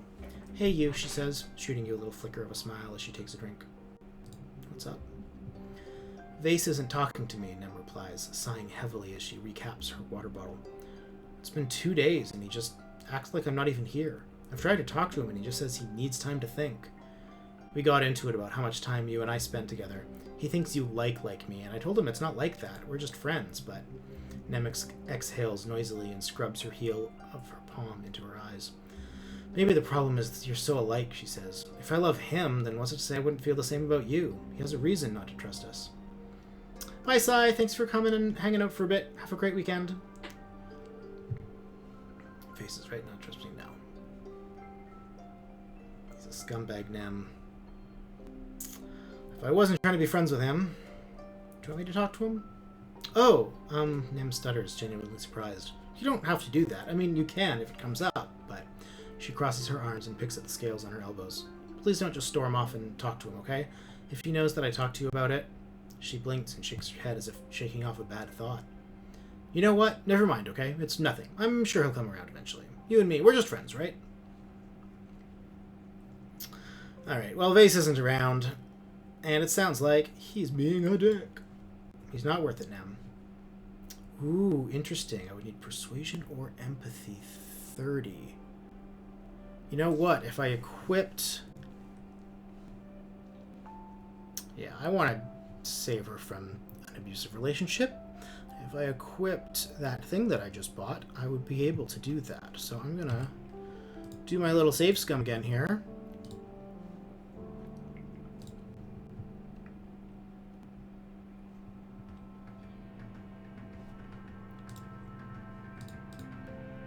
Do a little gear swap. Let's put on... In fact, let's, in case there's a second one that I have to do or something, let's do something like that. There, now I have 67 persuasion and 53 empathy. Go through this again. Try to talk to him. He's not worth it, Nem. Nem's head whips up towards you, shocked. What? How could you say that, Solane? Yeah, I know how he gets sometimes, but he's still my boyfriend. The way he treats you isn't healthy. Nem's eyebrows furrow. What do you mean, Solane? Do you like when he accuses you? Nem frowns. No, obviously. What does that have to do with anything? The problem isn't you, it's him. You tell her she shouldn't have to constantly prove herself to Face. I've never thought of it that way, Nem replies. It's like, we have this argument all the time. He gets mad because he thinks I was talking to someone too long, or because I said something that set him off. When you talk to him about it, well, he gets really upset that I'm upset with him, and then I have to apologize and reassure him I love him, and it's always this whole thing. She sighs. I'm just so tired of it, you know? I don't know what else to do. I don't know if there's anything else I can do. Nem wipes her eyes. I don't know what to think, she says. I'll talk to him about it and see what he says. He deserves a chance to explain himself, but her gaze darts back over to Face. I don't know if he'll be able to. She gives you a quick hug. Thank you for talking to me about this, Selene. You're my best friend on the whole planet. Good. Feel good about that one.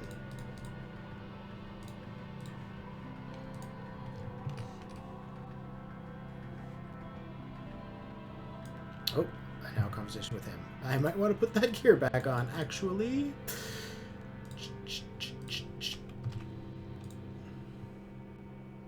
On your way to the garrison, you pass by a few young soldiers speaking in hushed tones. They seem to be commiserating over Face's attitude and training today. Oh boy, you might know what this is about. You spot Vase overseeing a group of soldiers navigating an obstacle course. Pick it up! Come on, he snaps. You approach carefully, and he acknowledges you with a glance before going back to staring morosely at the trainees. What crawled up your ass? Why so glum, chum? Vase scowls and crosses his arms. Nothing. Just a bunch of bullshit. Oh good, I have enough friendship with Vase to continue this. I love bullshit. Vase smirks and clicks his tongue against his teeth. He's quiet for a bit. Nemi broke it off with me, he says eventually. Told me she didn't think we were a good fit or some shit like that. Maybe you should work on your anger issues. Good, I have the high persuasion, thanks to those items. That sucks, I'm sorry. Yeah, thanks, Face says, already turning back to watching the trainees. Life's a bitch, right? Well, could have gone a lot worse, I think. Vase and some other soldiers are standing in a loose circle and joking around. You see Vase make an exaggerated dog-like gesture, then a much more obscene one, and the other soldiers burst into mean-sounding laughter. Vase wipes mirthful tears from his eyes and hails you. Hey, Selene, got a joke for you, he says. What's gray and furry and goes down easy? Ah. What a dick!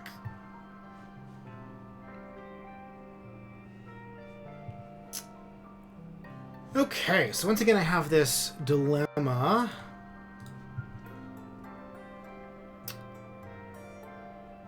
Friendship or skills is basically where I'm at. I also want to rest in the park some more, but I'm at max, or I guess lowest, no stress. So I think I'll do the guard duty, which will give me some extra bravery and friendship with Vase. And lots of stress, and so I can get stressed quickly and then rest again. What time is it? 4:30, cool. Here's part of the new garrison you're not supposed to visit. Deep underground, where the colony keeps dangerous animals that have been captured by the hunting parties and brought back to be studied. These aren't the cheerful fields where newly domesticated bristle slugs and float cows live out their days in peace and luxury. It's a grim place, filled with wild, furious creatures pacing in circles, lashing at the reinforced glass, shooting acid from their wherevers. You know this because Security Chief Rhett has brought you here today, past many secure doors, so he can show you what you're up against. You should assume everything outside of the colony walls is trying to kill you, he says gravely. Even if it doesn't look like it wants to sting you or bite you, that doesn't mean it can't spray acid, release poisonous spores, liquefy your insides with a sonic blast, or release a deadly neurotoxin. He points at you. If you don't know what it is, expect it's deadly. If you do know what it is, you should know how to kill it before it kills you. He teaches you about various xenofauna, their habitat, behavior, natural defenses, and weaknesses. Like always, he throws a lot of info at you and just expects you to be able to remember it flawlessly right away. Yes, there will be a test, he says when you ask. It'll be when you meet these monsters in the wild, and if you fail that test, you're dead. In fact, Rhett says, studying you ominously, you should be tested. Pop quiz, Solane. Which animal has venom sacs and can camouflage itself so well you're likely to step on it?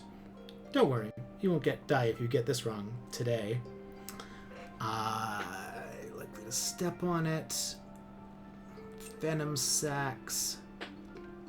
Don't think you're going to step on a manticore. Probably not going to step on an air squid because it'll be, in the air.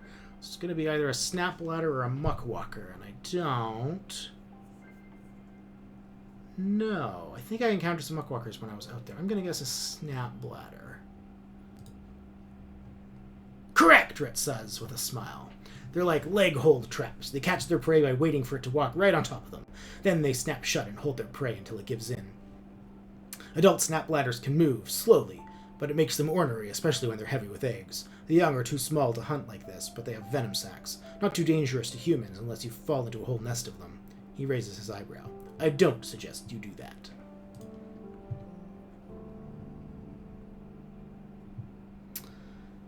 Card becomes 4, fine.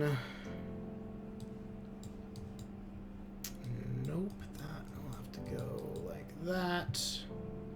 Or I guess I could do that.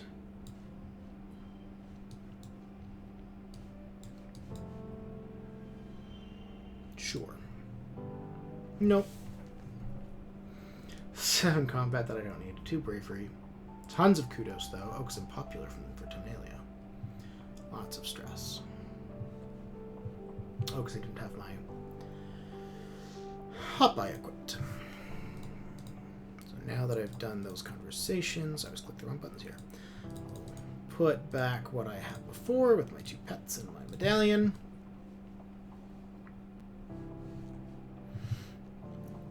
Run around. It is late dusk, which means it's Cal's birthday.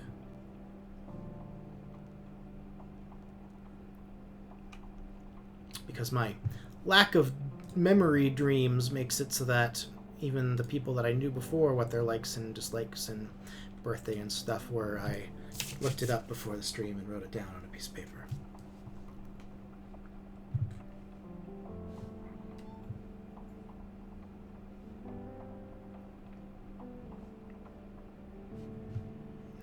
There, nothing over there. Okay, just a quick gift for Cal.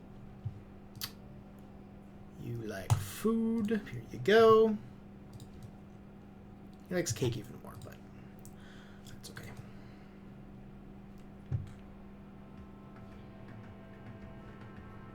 I think we'll just do that again. Get that bravery, get that friendship, get those story moments. And get that stress so I can rest again soon. You and Nam are on night duty this month. The colony doesn't like to have kids pull night shift. You're supposed to be in school. I haven't been in school in a while. However, Rhett is fond of reminding people that teenagers, with their naturally later sleep-wake cycles and higher resistance to fatigue, have been doing this since the beginning of human civilization. You're not sure you agree. Dem somehow manages to get a hold of some blep tea, which makes the night watch a lot more bearable. Total equals goal. Sweet, I love these ones. Much more doable than maximizing the number. Something like that. How do I do something like that? Still too much.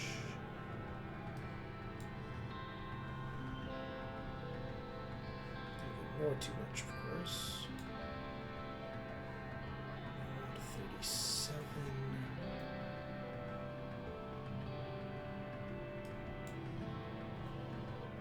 36. What if I just do... I just need one more. I only have the one egg left, though.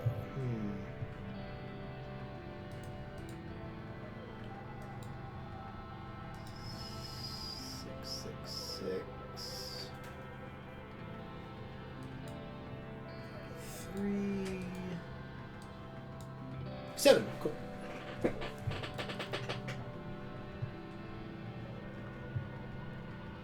$56 kudos. Holy cow. Exact score, popular status. Wow.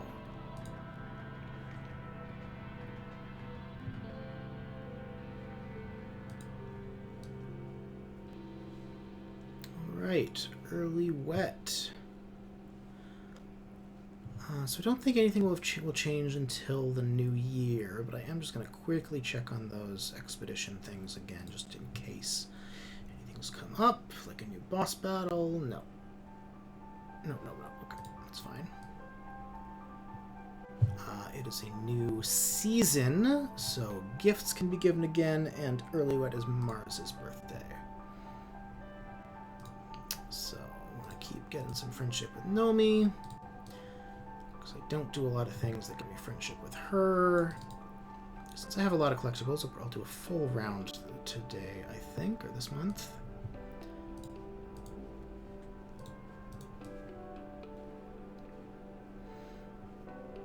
Get a few more up there. Birthday for Mars. Why should I care for nature? Mars asks, flipping her hair over her shoulder. The only thing nature has ever done is kill my people. I refuse to be held hostage by a planet that doesn't want us here. She smiles, though her overall expression is dangerous. If nature wants to kill us, well, it's only fair we try to kill it right back. For once, I agree with you. In this playthrough, specifically. Oh, I knew of... Oh, and then... Mars and Nomi are bent over one of Nomi's sketchbooks. Mars is talking animatedly with expansive hand gestures. Nomi is nodding along and taking notes. No, Mars exclaims. This neckline needs bolder lines, and down here, lots of extra fabric. And make this part gold. I want it to scream, I don't have to work like everyone else. I'm only here to look beautiful and have people adore me.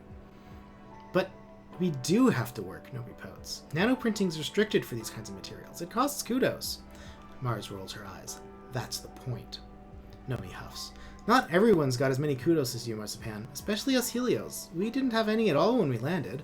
If I want to wear something other than uniforms, I usually trade or mod old clothes instead of printing new ones. Mars looks appalled. You trade clothes? You don't even sell them to each other for kudos? Nomi shrugs and tucks their hair behind their ear. It's just some kids can't afford to print this kind of clothing, right? So you're losing out on them as potential customers. So maybe instead you could design clothes that are pretty, but also made from common materials, so everyone can have them? Nomi smiles brightly. Then maybe when you're in charge, you can get rid of kudos entirely. It doesn't seem right that we trade kudos for extra stuff when we're all supposed to only have what we need anyway. Nomi packs up their sketchbook and leaves, and Mars turns to you with a thoughtful look. Oh, Nomi doesn't know that I was the one who started selling things for kudos in the first place. My dads keep saying I shouldn't do that because hoarding kudos and treating them like currency will cause, she makes quotation marks in the air with her fingers, wealth inequality. Do you think they might be right? Oh, Mars says, tapping her chin. I mean, I knew the Helios were tragic, but I just thought they had terrible taste. You know, the uniforms and the haircuts. I didn't know it was because they were poor. Jesus. I really don't think that kudos make everything unequal, Mars continues. Like, you can always work harder if you want something nice, right? That's what I do. Mars looks genuinely troubled. Excuse me. It's great that we have everything we need, well, as long as there's not a weird disease or a famine or whatever, but we're still poor, you know? She sighs. We're poor in culture. Like, yes, every colonist has a steaming pile of mashed trippet every morning, noon, and night, but what if I want to watch a holovid I haven't seen a million kajillion times? Mars puts her hands on her head. When we only focus on survival, who's making the holovids, and the symphonies, and the gourmet food? She throws her arms in the air and shouts, we have everything we need, but we're poor. Poor people don't care about art. Mars snaps her fingers. No, I've got it. I'm a genius. If the adults won't incentivize the creative class, we need to do it ourselves. We need to get the adults on board with adopting kudos and using it to pay for luxury goods. Instead of slaving away in the depot or the kitchen, people like Nomi could be artisans. She grabs you by the shoulders. If we have an actual creative class, maybe we can get some culture on this stupid rock. I can't believe I never thought of this before. Not thought of it before, she says, clearly possessed with a beautiful vision. I'm the richest teenager in the colony, but what good is it if there's nothing to buy? Here I am, sitting on more kudos than I could ever use, and I could have been using it to kickstart the creative economy. I could be a patron of the arts. Mars releases you and pulls up the finances screen of her holopalm. You catch a glimpse of her balance, which is more kudos than you've ever made in a year at least. Yes, good, Mars says, thinking out loud. More than enough to start. She looks at you. Well, Selene, she says imperiously, you'll join me, right? Let's give away some kudos. But no one here is a terrible idea. Sure, take 100 kudos. Mars's eyes go wide as she sees 100 kudos land in her account. Ooh, daddy, she laughs, fixing you with a wicked smile. I didn't know you were so generous. There's more where that came from, baby. Mars throws back her head and laughs, delighted that you played along. Oh, aren't you fun, she says. Nice. Because what's wrong with capitalism? Lol.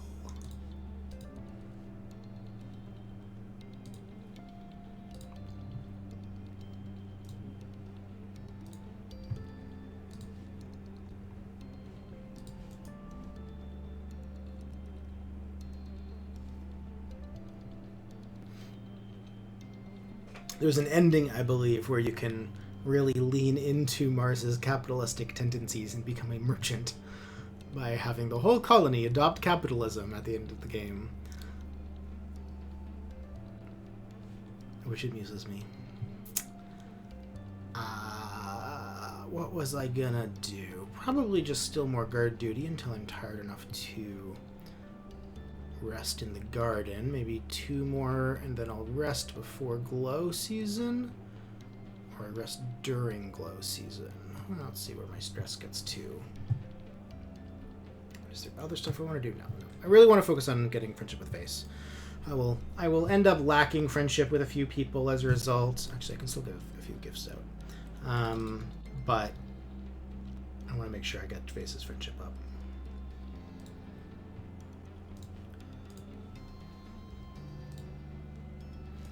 Done a lot of these conversations before. Oh, this is something new. You spot Tang sitting on a large boulder outside the lab. She's eating a pressed soy bar ration with determination, alternating bites with huge gulps of water to wash it down as quickly as possible. What are you doing out here? She stops her grim work long enough to acknowledge your question. I hit the limit on the number of consecutive hours that'll allow me to work in the lab, she says. So I'm taking a break, she says, making mocking air quotes around the sentence. How dare they? That's what I said, Tang replies. They just think they can boss me around because I'm younger. She scoffs. I'm smarter than any 2 of them combined. Ugh, Tang groans and rubs her bloodshot eyes. I just want to work, you know? It's so frustrating to be deep in the zone and feeling like I'm just on the precipice of a discovery, and then someone tells me that apparently my genius is taking too long.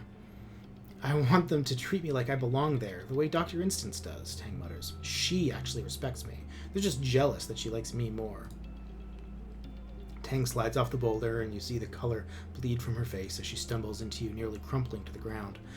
Oh, she grits out, leaning over while the dizziness passes. I thought the nutritional uptake of that bar would be quicker than a real meal, especially after taking into account the time required to walk to the cafeteria. She trails off, realizing she's clutching your jacket, and pushes you away. My apologies, she says, brushing herself off. I am, regrettably it seems, only human. Tang scrubs her hands over her face. Ugh, sometimes it feels like I'm a prisoner in my own body, like I can feel myself trapped in it, this stinking, sweating bag of meat and bad impulses, stuck with the burden of keeping it alive every day for the rest of my life, and her voice breaks. Tang takes a few seconds to compose herself, blotting her eyes daintily with her knuckles. It's just this resentment for my physical form. It reminds me of when I was little, and Instance used the Gentek to give me this body, the right body. Only this body's wrong too, she adds quietly. That's right in a lot of ways, but it's still imperfect. It's still human. If I were an AI, everything would be more simple. I could just do my work. I could just do what I'm good at. No messy biological functions, no emotions, just clear and beautiful purpose. I hate this, Tang sniffles. I hate feeling like this. Tangent manages a watery smile as she wipes her eyes. Thanks, she says. I apologize for being all wet on you. It won't happen again. She wipes her eyes and straightens her jacket, then takes a deep breath and holds it for 10 seconds, her eyes closed. By the time she opens them again, she looks ready to go back to work as if nothing has happened. You admire Tangent's determination, but sometimes you think it might come at a price. It's really interesting how Tangent is a... what are they called? It's a word for when you want to transcend your human limitations. Transhumanist? That sounds right. Because despite her, clashing with her twin Dis, and being very different personality types, it turns out that they both end up wanting the same thing, because Dis ends up wanting to become a gardener, and get out of this body and the people around and all that kind of stuff. So they have these like super parallel character arcs, which is really, really cool.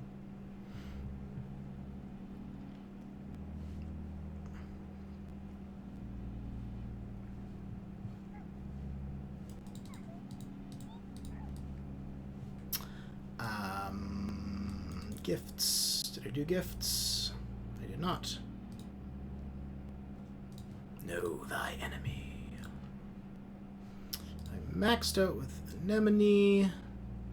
But I could do Cal. I can do Dis.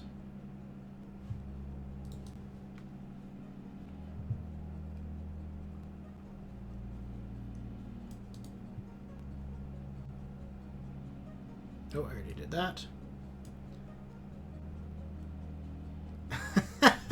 Cal and Rex are hanging out in the garden gazebo. You can hear their laughter echo through the garden long before you see them. Hey, Solane, Cal calls out to you, and Rex lifts his hand in a jaunty wave. Rex told me he wanted my help burying his bone in the garden, but when we got here, he said he must have forgot it back in his room. Can you believe it? Rex shoots you a long, suffering look and rolls his eyes.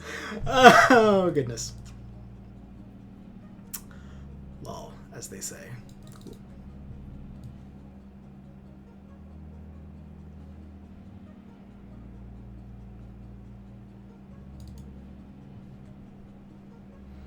Soldiers are assholes, Dis says, scowling at a group of them just outside of earshot. They stomp through the forest like they own it. They kill whatever they don't understand. They talk about how they're protecting us, but they're only making it worse. Give you some medicinal roots. Dis's eyes light up when he sees your gift. Whoa, he says, taking them from you with uncharacteristic delight. Are these pieces of a jelly arc root network? Or is it a dormant butterfly bush? Where did you find these? I like that he's found his passion. Bravery 80, let's do this. You gulp and bravely dare him to tell you, what's the deal between him and his sister? Another stressful event, oh no. What about her? Just scowls, digging the toe of his boot into the dirt. She's smart and perfect, and everyone loves her. You wait patiently. Sometimes being brave means sitting in the silence. Eventually, Dis crosses his arms and shrinks in on himself. When Tang got her genome therapy, all anyone wanted to talk about was how I shouldn't be sad about losing my brother. Like they had to tell me that, Dis says, huffing indignantly. I'm her twin. I knew she was a girl like 5 minutes after she did. She's always been my sister, he explains. She's always known who she is, but like, that was the problem, Dis says. He picks at a loose thread of his sleeve. She's so mature, you know, and I'm not. So she treats me more like her dumb little pet than her brother, telling me what to do and acting like she's so much smarter than me. He rubs his face. I mean, she is smarter than me. She's smarter than everyone, even the adults. But that doesn't mean she knows what's best for everyone. Dis lapses into silence. You wait a little longer to see if he wants to share any more, but Dis seems intent on just staring off into the wilderness again.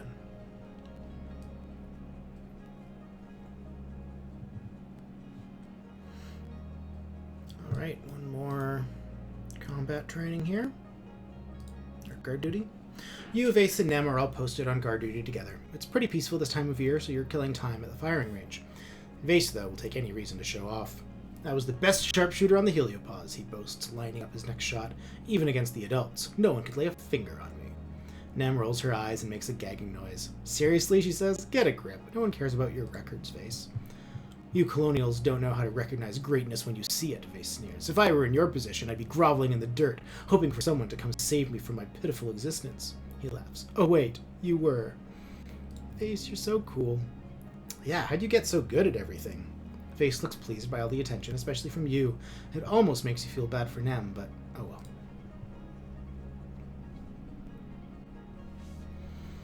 Guard duty.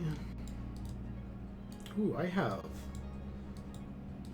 low cards.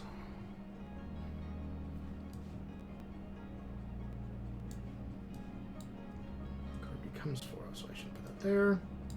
That actually makes that better. Get some 4s in a row. Enough to win anyway.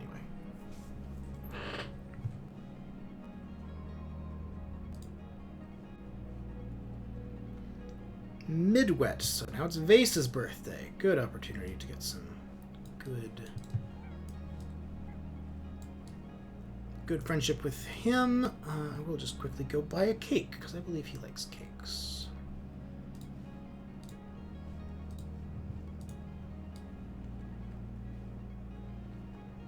And it looks like Anemone has something to chat about.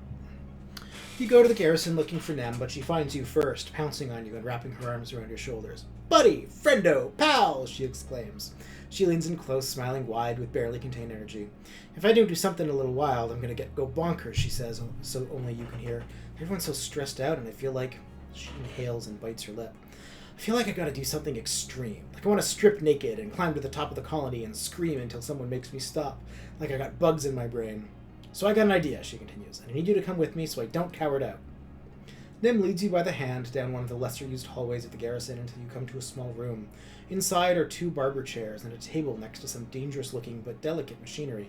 A stout woman with a buzz cut looks up from reading something on her holopad. What's up, Anemone? Need that side shave freshened up already? Nem shakes her head and grips your hand tight. No, I want a tattoo, she says. Can you do that?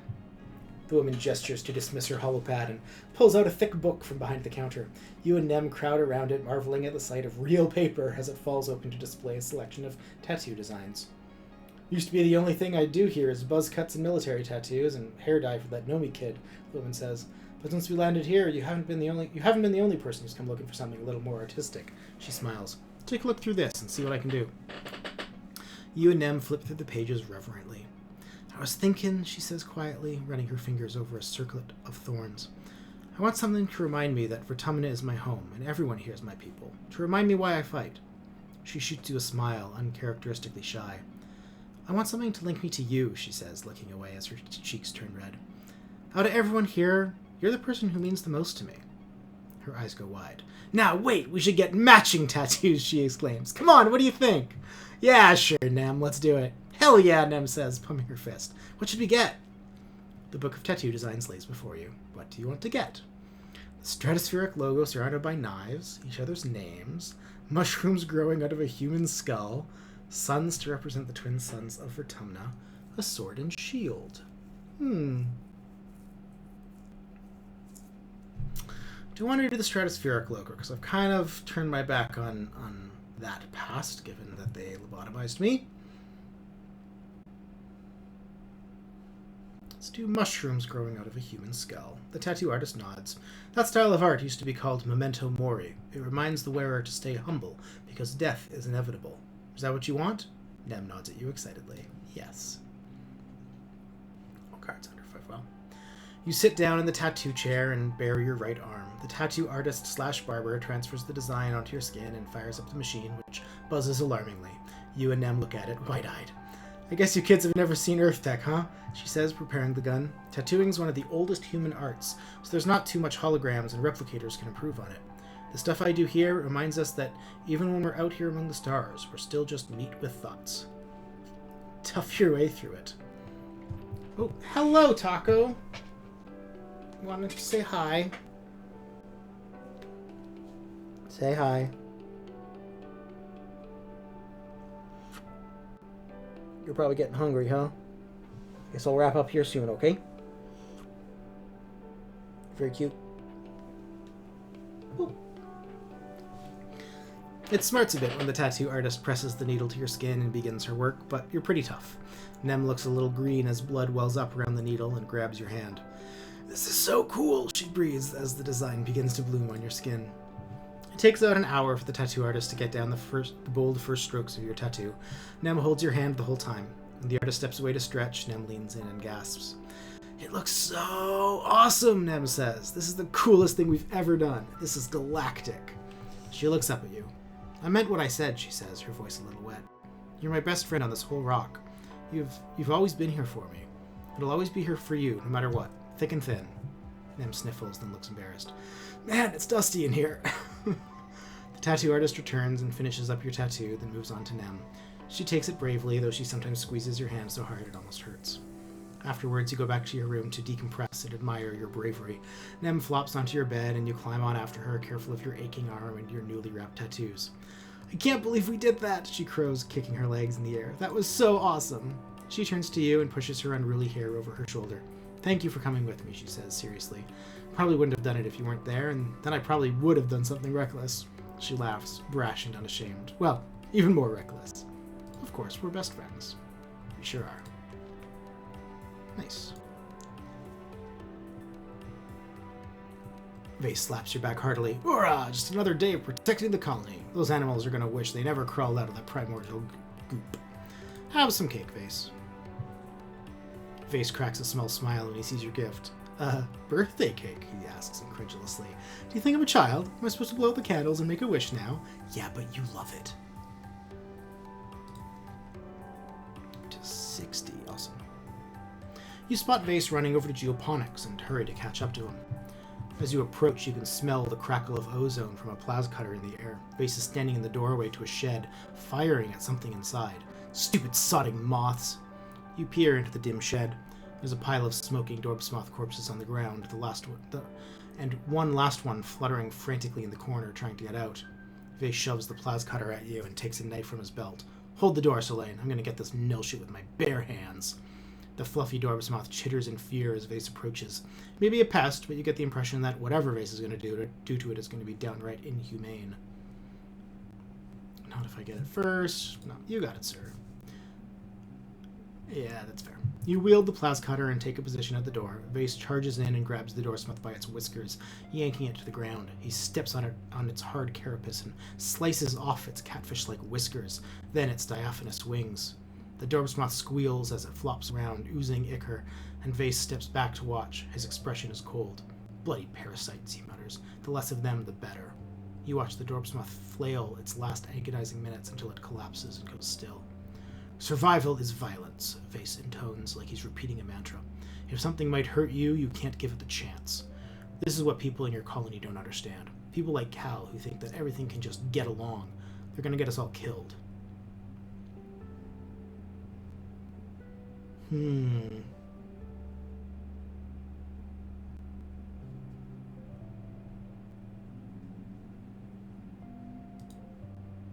Vase scoffs. I don't care what he thinks. I just expect him to be better. He should be defending the colony like a real man, not playing in the dirt like a child.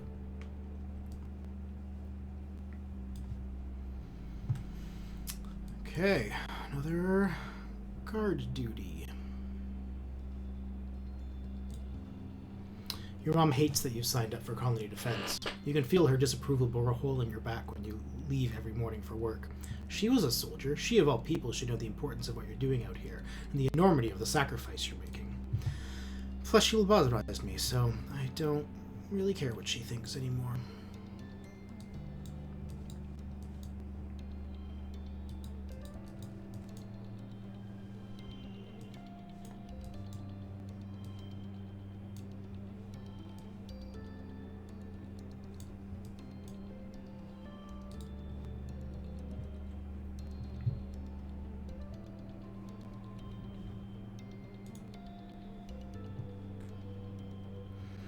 Late wet will be Tang and Dissa's birthday.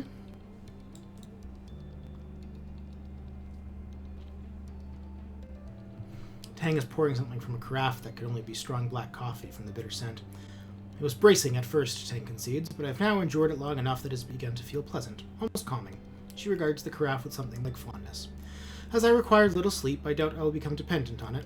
Addiction runs in the family, you know. This is, though, an indulgence I can allow myself.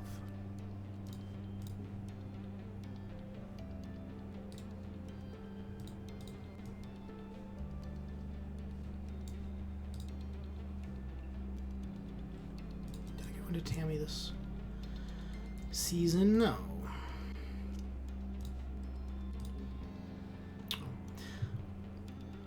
Oh yeah, her dad. I can't help but worry about him.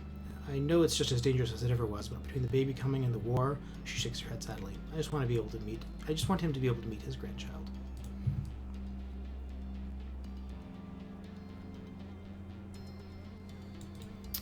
I gave you a gift, but it was for your birthday. Can I? No. Okay.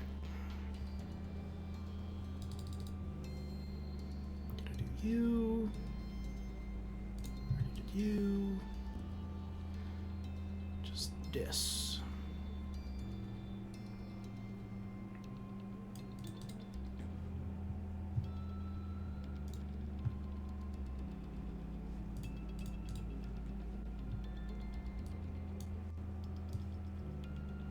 He hates when people make a big deal of his birthday, but you get the bonus friendship points anyway, so.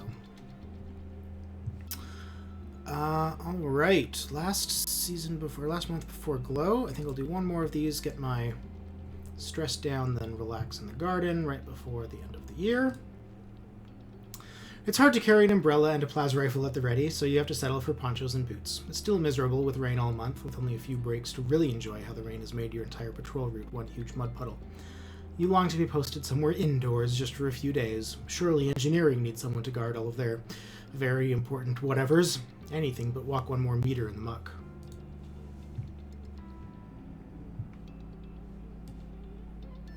Cards with gems are wild interesting. Just a lot of sixes. Cool. Easy one.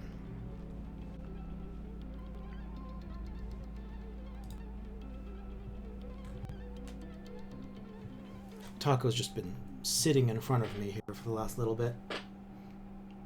He enjoys being in my space. Don't ya? Don't ya?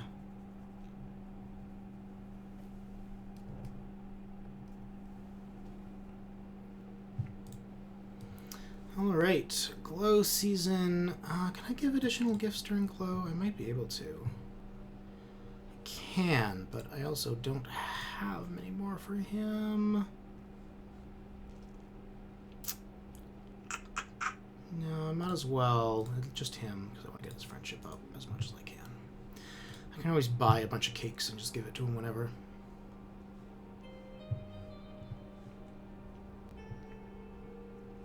Now, I believe I have unlocked the thing that lets me sneak out during Glow. Oh, that's really what I should have done. Maybe next year that's what I'll plan to do.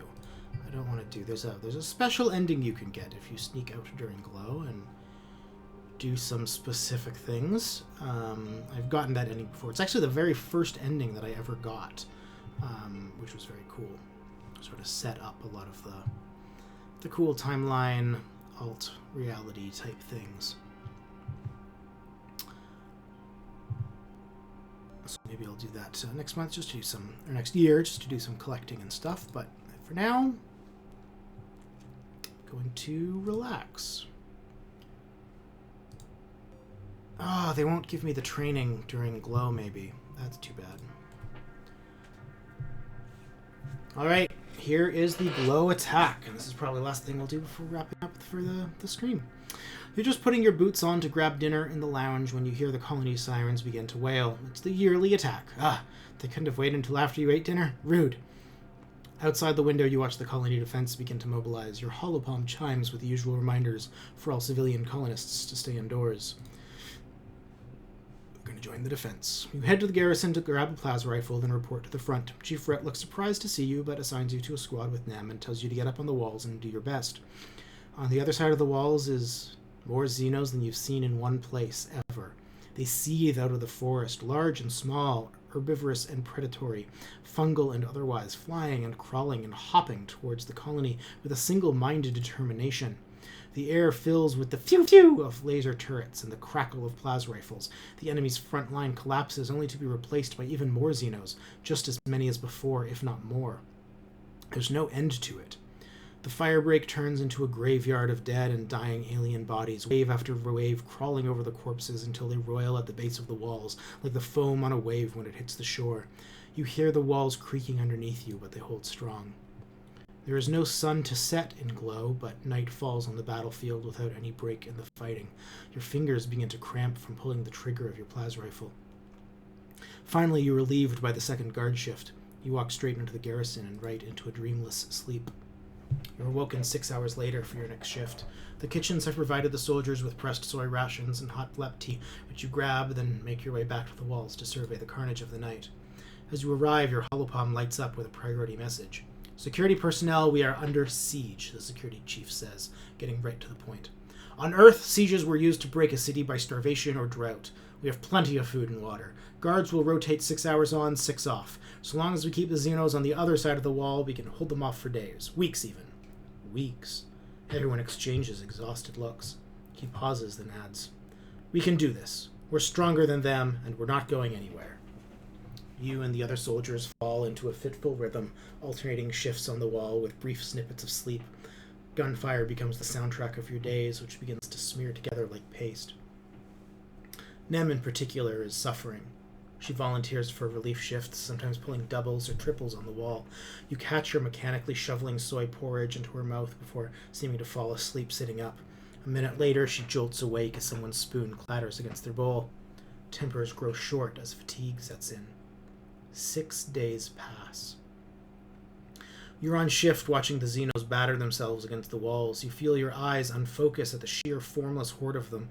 In all these days, they still haven't breached the colony. Sometimes they even seem to retreat, ebbing backwards and reforming somewhere else. It's behavior you've never seen before. A group of monsters breaks from the tree line. Nothing new except for one of them. One of the Xenos looks different from the others. Almost humanoid. Wait, is that Noctilucent? You'd sense that foul miasma of hatred from the other side of the planet. It has to be Noctilucent. They look up and see you watching them, then they scowl and step backwards into the shelter of the trees. Ooh, another Delusions opportunity. Yikes. Wait, come back so we can talk. Go to hell, Noctilucent. Shoot at them. Well, I committed to doing the Delusions. You babble about the talking monster named Noctilucent. You saw what? Nem asks, scowling as she rubs fatigue from her eyes. Are you having some sort of mental breakdown? If you're freaking out, go lie down. I'll cover for you. Finally, after the 6th day of the siege, you look down the sights of your plas rifle and see a curious thing. The monsters are retreating.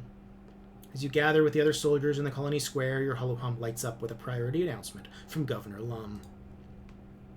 "The alien attackers have been defeated," he says. "The siege has ended."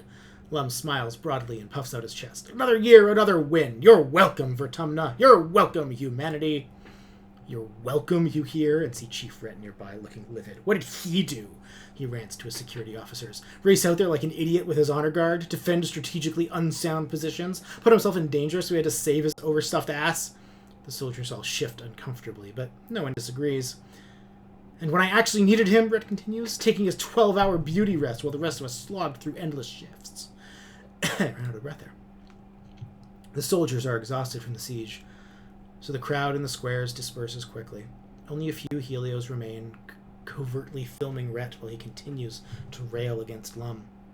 On the horizon, the first rays of quiet streak the sky with lavender. You watch Utopia's reclamation crew head out through the gates to begin vaporizing xenocorpses for their component molecules. That night, you have terrible dreams. Ooh, do I remember them? You imagine that you're sieging the colony, that you're a creature crawling in the mud on your belly, the ozone crackle of plas rifle fire arcing overhead. With your taloned claws, you rip into the walls like they're made of clay, stuffing choking handfuls of it into your mouth. In a moment of lucidity, you try to pull the clay from your throat, but no matter how hard you pull, it just never ends. You jolt awake when you realize you've been pulling your own guts out of your throat. Just a dream. You're shaking and coated in a film of terror sweat, your heart pounding. You don't find sleep again before dawnbreak. A grim time on this planet. A grim time. Lots of new cards, including some big ones. Persuasion. Oh, because I had a thing equipped, I guess. Bravery, engineering. Not a lot of stats this year because I was doing a lot of things that would have gotten me stats I already have, which is always unfortunate. But lots of friendship with Vase, which is good. Gonna have 2 years more to get that friendship up. So that should be possible. I will have to ply him with lots of gifts, which will mean going to do some more foraging, I think. Extra colony defense for my hunting efforts, which is interesting. And that brings us into year 9, I guess. But with that, we've been going for over 2 hours here, so I think I'm going to take the opportunity to wrap up there. Just quickly save here. Hunting 2. Thank you for coming to hang out for my Friday stream. I appreciate everyone who came out. If you missed sort of the beginning and introduction and whatnot, Silverstring Media is a indie game development studio. We focus on narrative games. I'm the studio director, and we started streaming a few months ago to sort of have some fun and meet the team a little bit and play some cool narrative games. So I've been here every Friday, which I'm going to continue for the foreseeable future. We'll finish Exocolonist and then see what else I might pick up. And then we're going to see if some of the other team members are also going to join and do some streams. I know a couple of them have talked about it, whether that's some fun gaming stuff or some music streams or all sorts of cool stuff. So if you're interested, please do give us a follow. We'd love to get up to that affiliate status. It would be fun. And if you want more information about us and what we do, there's some info in the About section down below, or check us out at silverstringmedia.com, or our game that we released last year, Glitchhikers, The Spaces Between, at glitchhikers.com. Really appreciate it. Like I say, give us a follow. I'm here every Friday, and we have 2 more years of this run to go, and some interesting things that have yet to happen. I have some plans for what I'm hoping to do for sort of my ending, but I know there's a couple alt endings as well that I might do some save scumming and try. We'll see. But mostly interested to see some parts of this game that I haven't seen before. All of the whole hunting section, the friendship with Vaesen and Anemone. So this has been fun. So thanks for hanging out. Have a wonderful weekend, and hopefully we'll see you around next week. Cheers.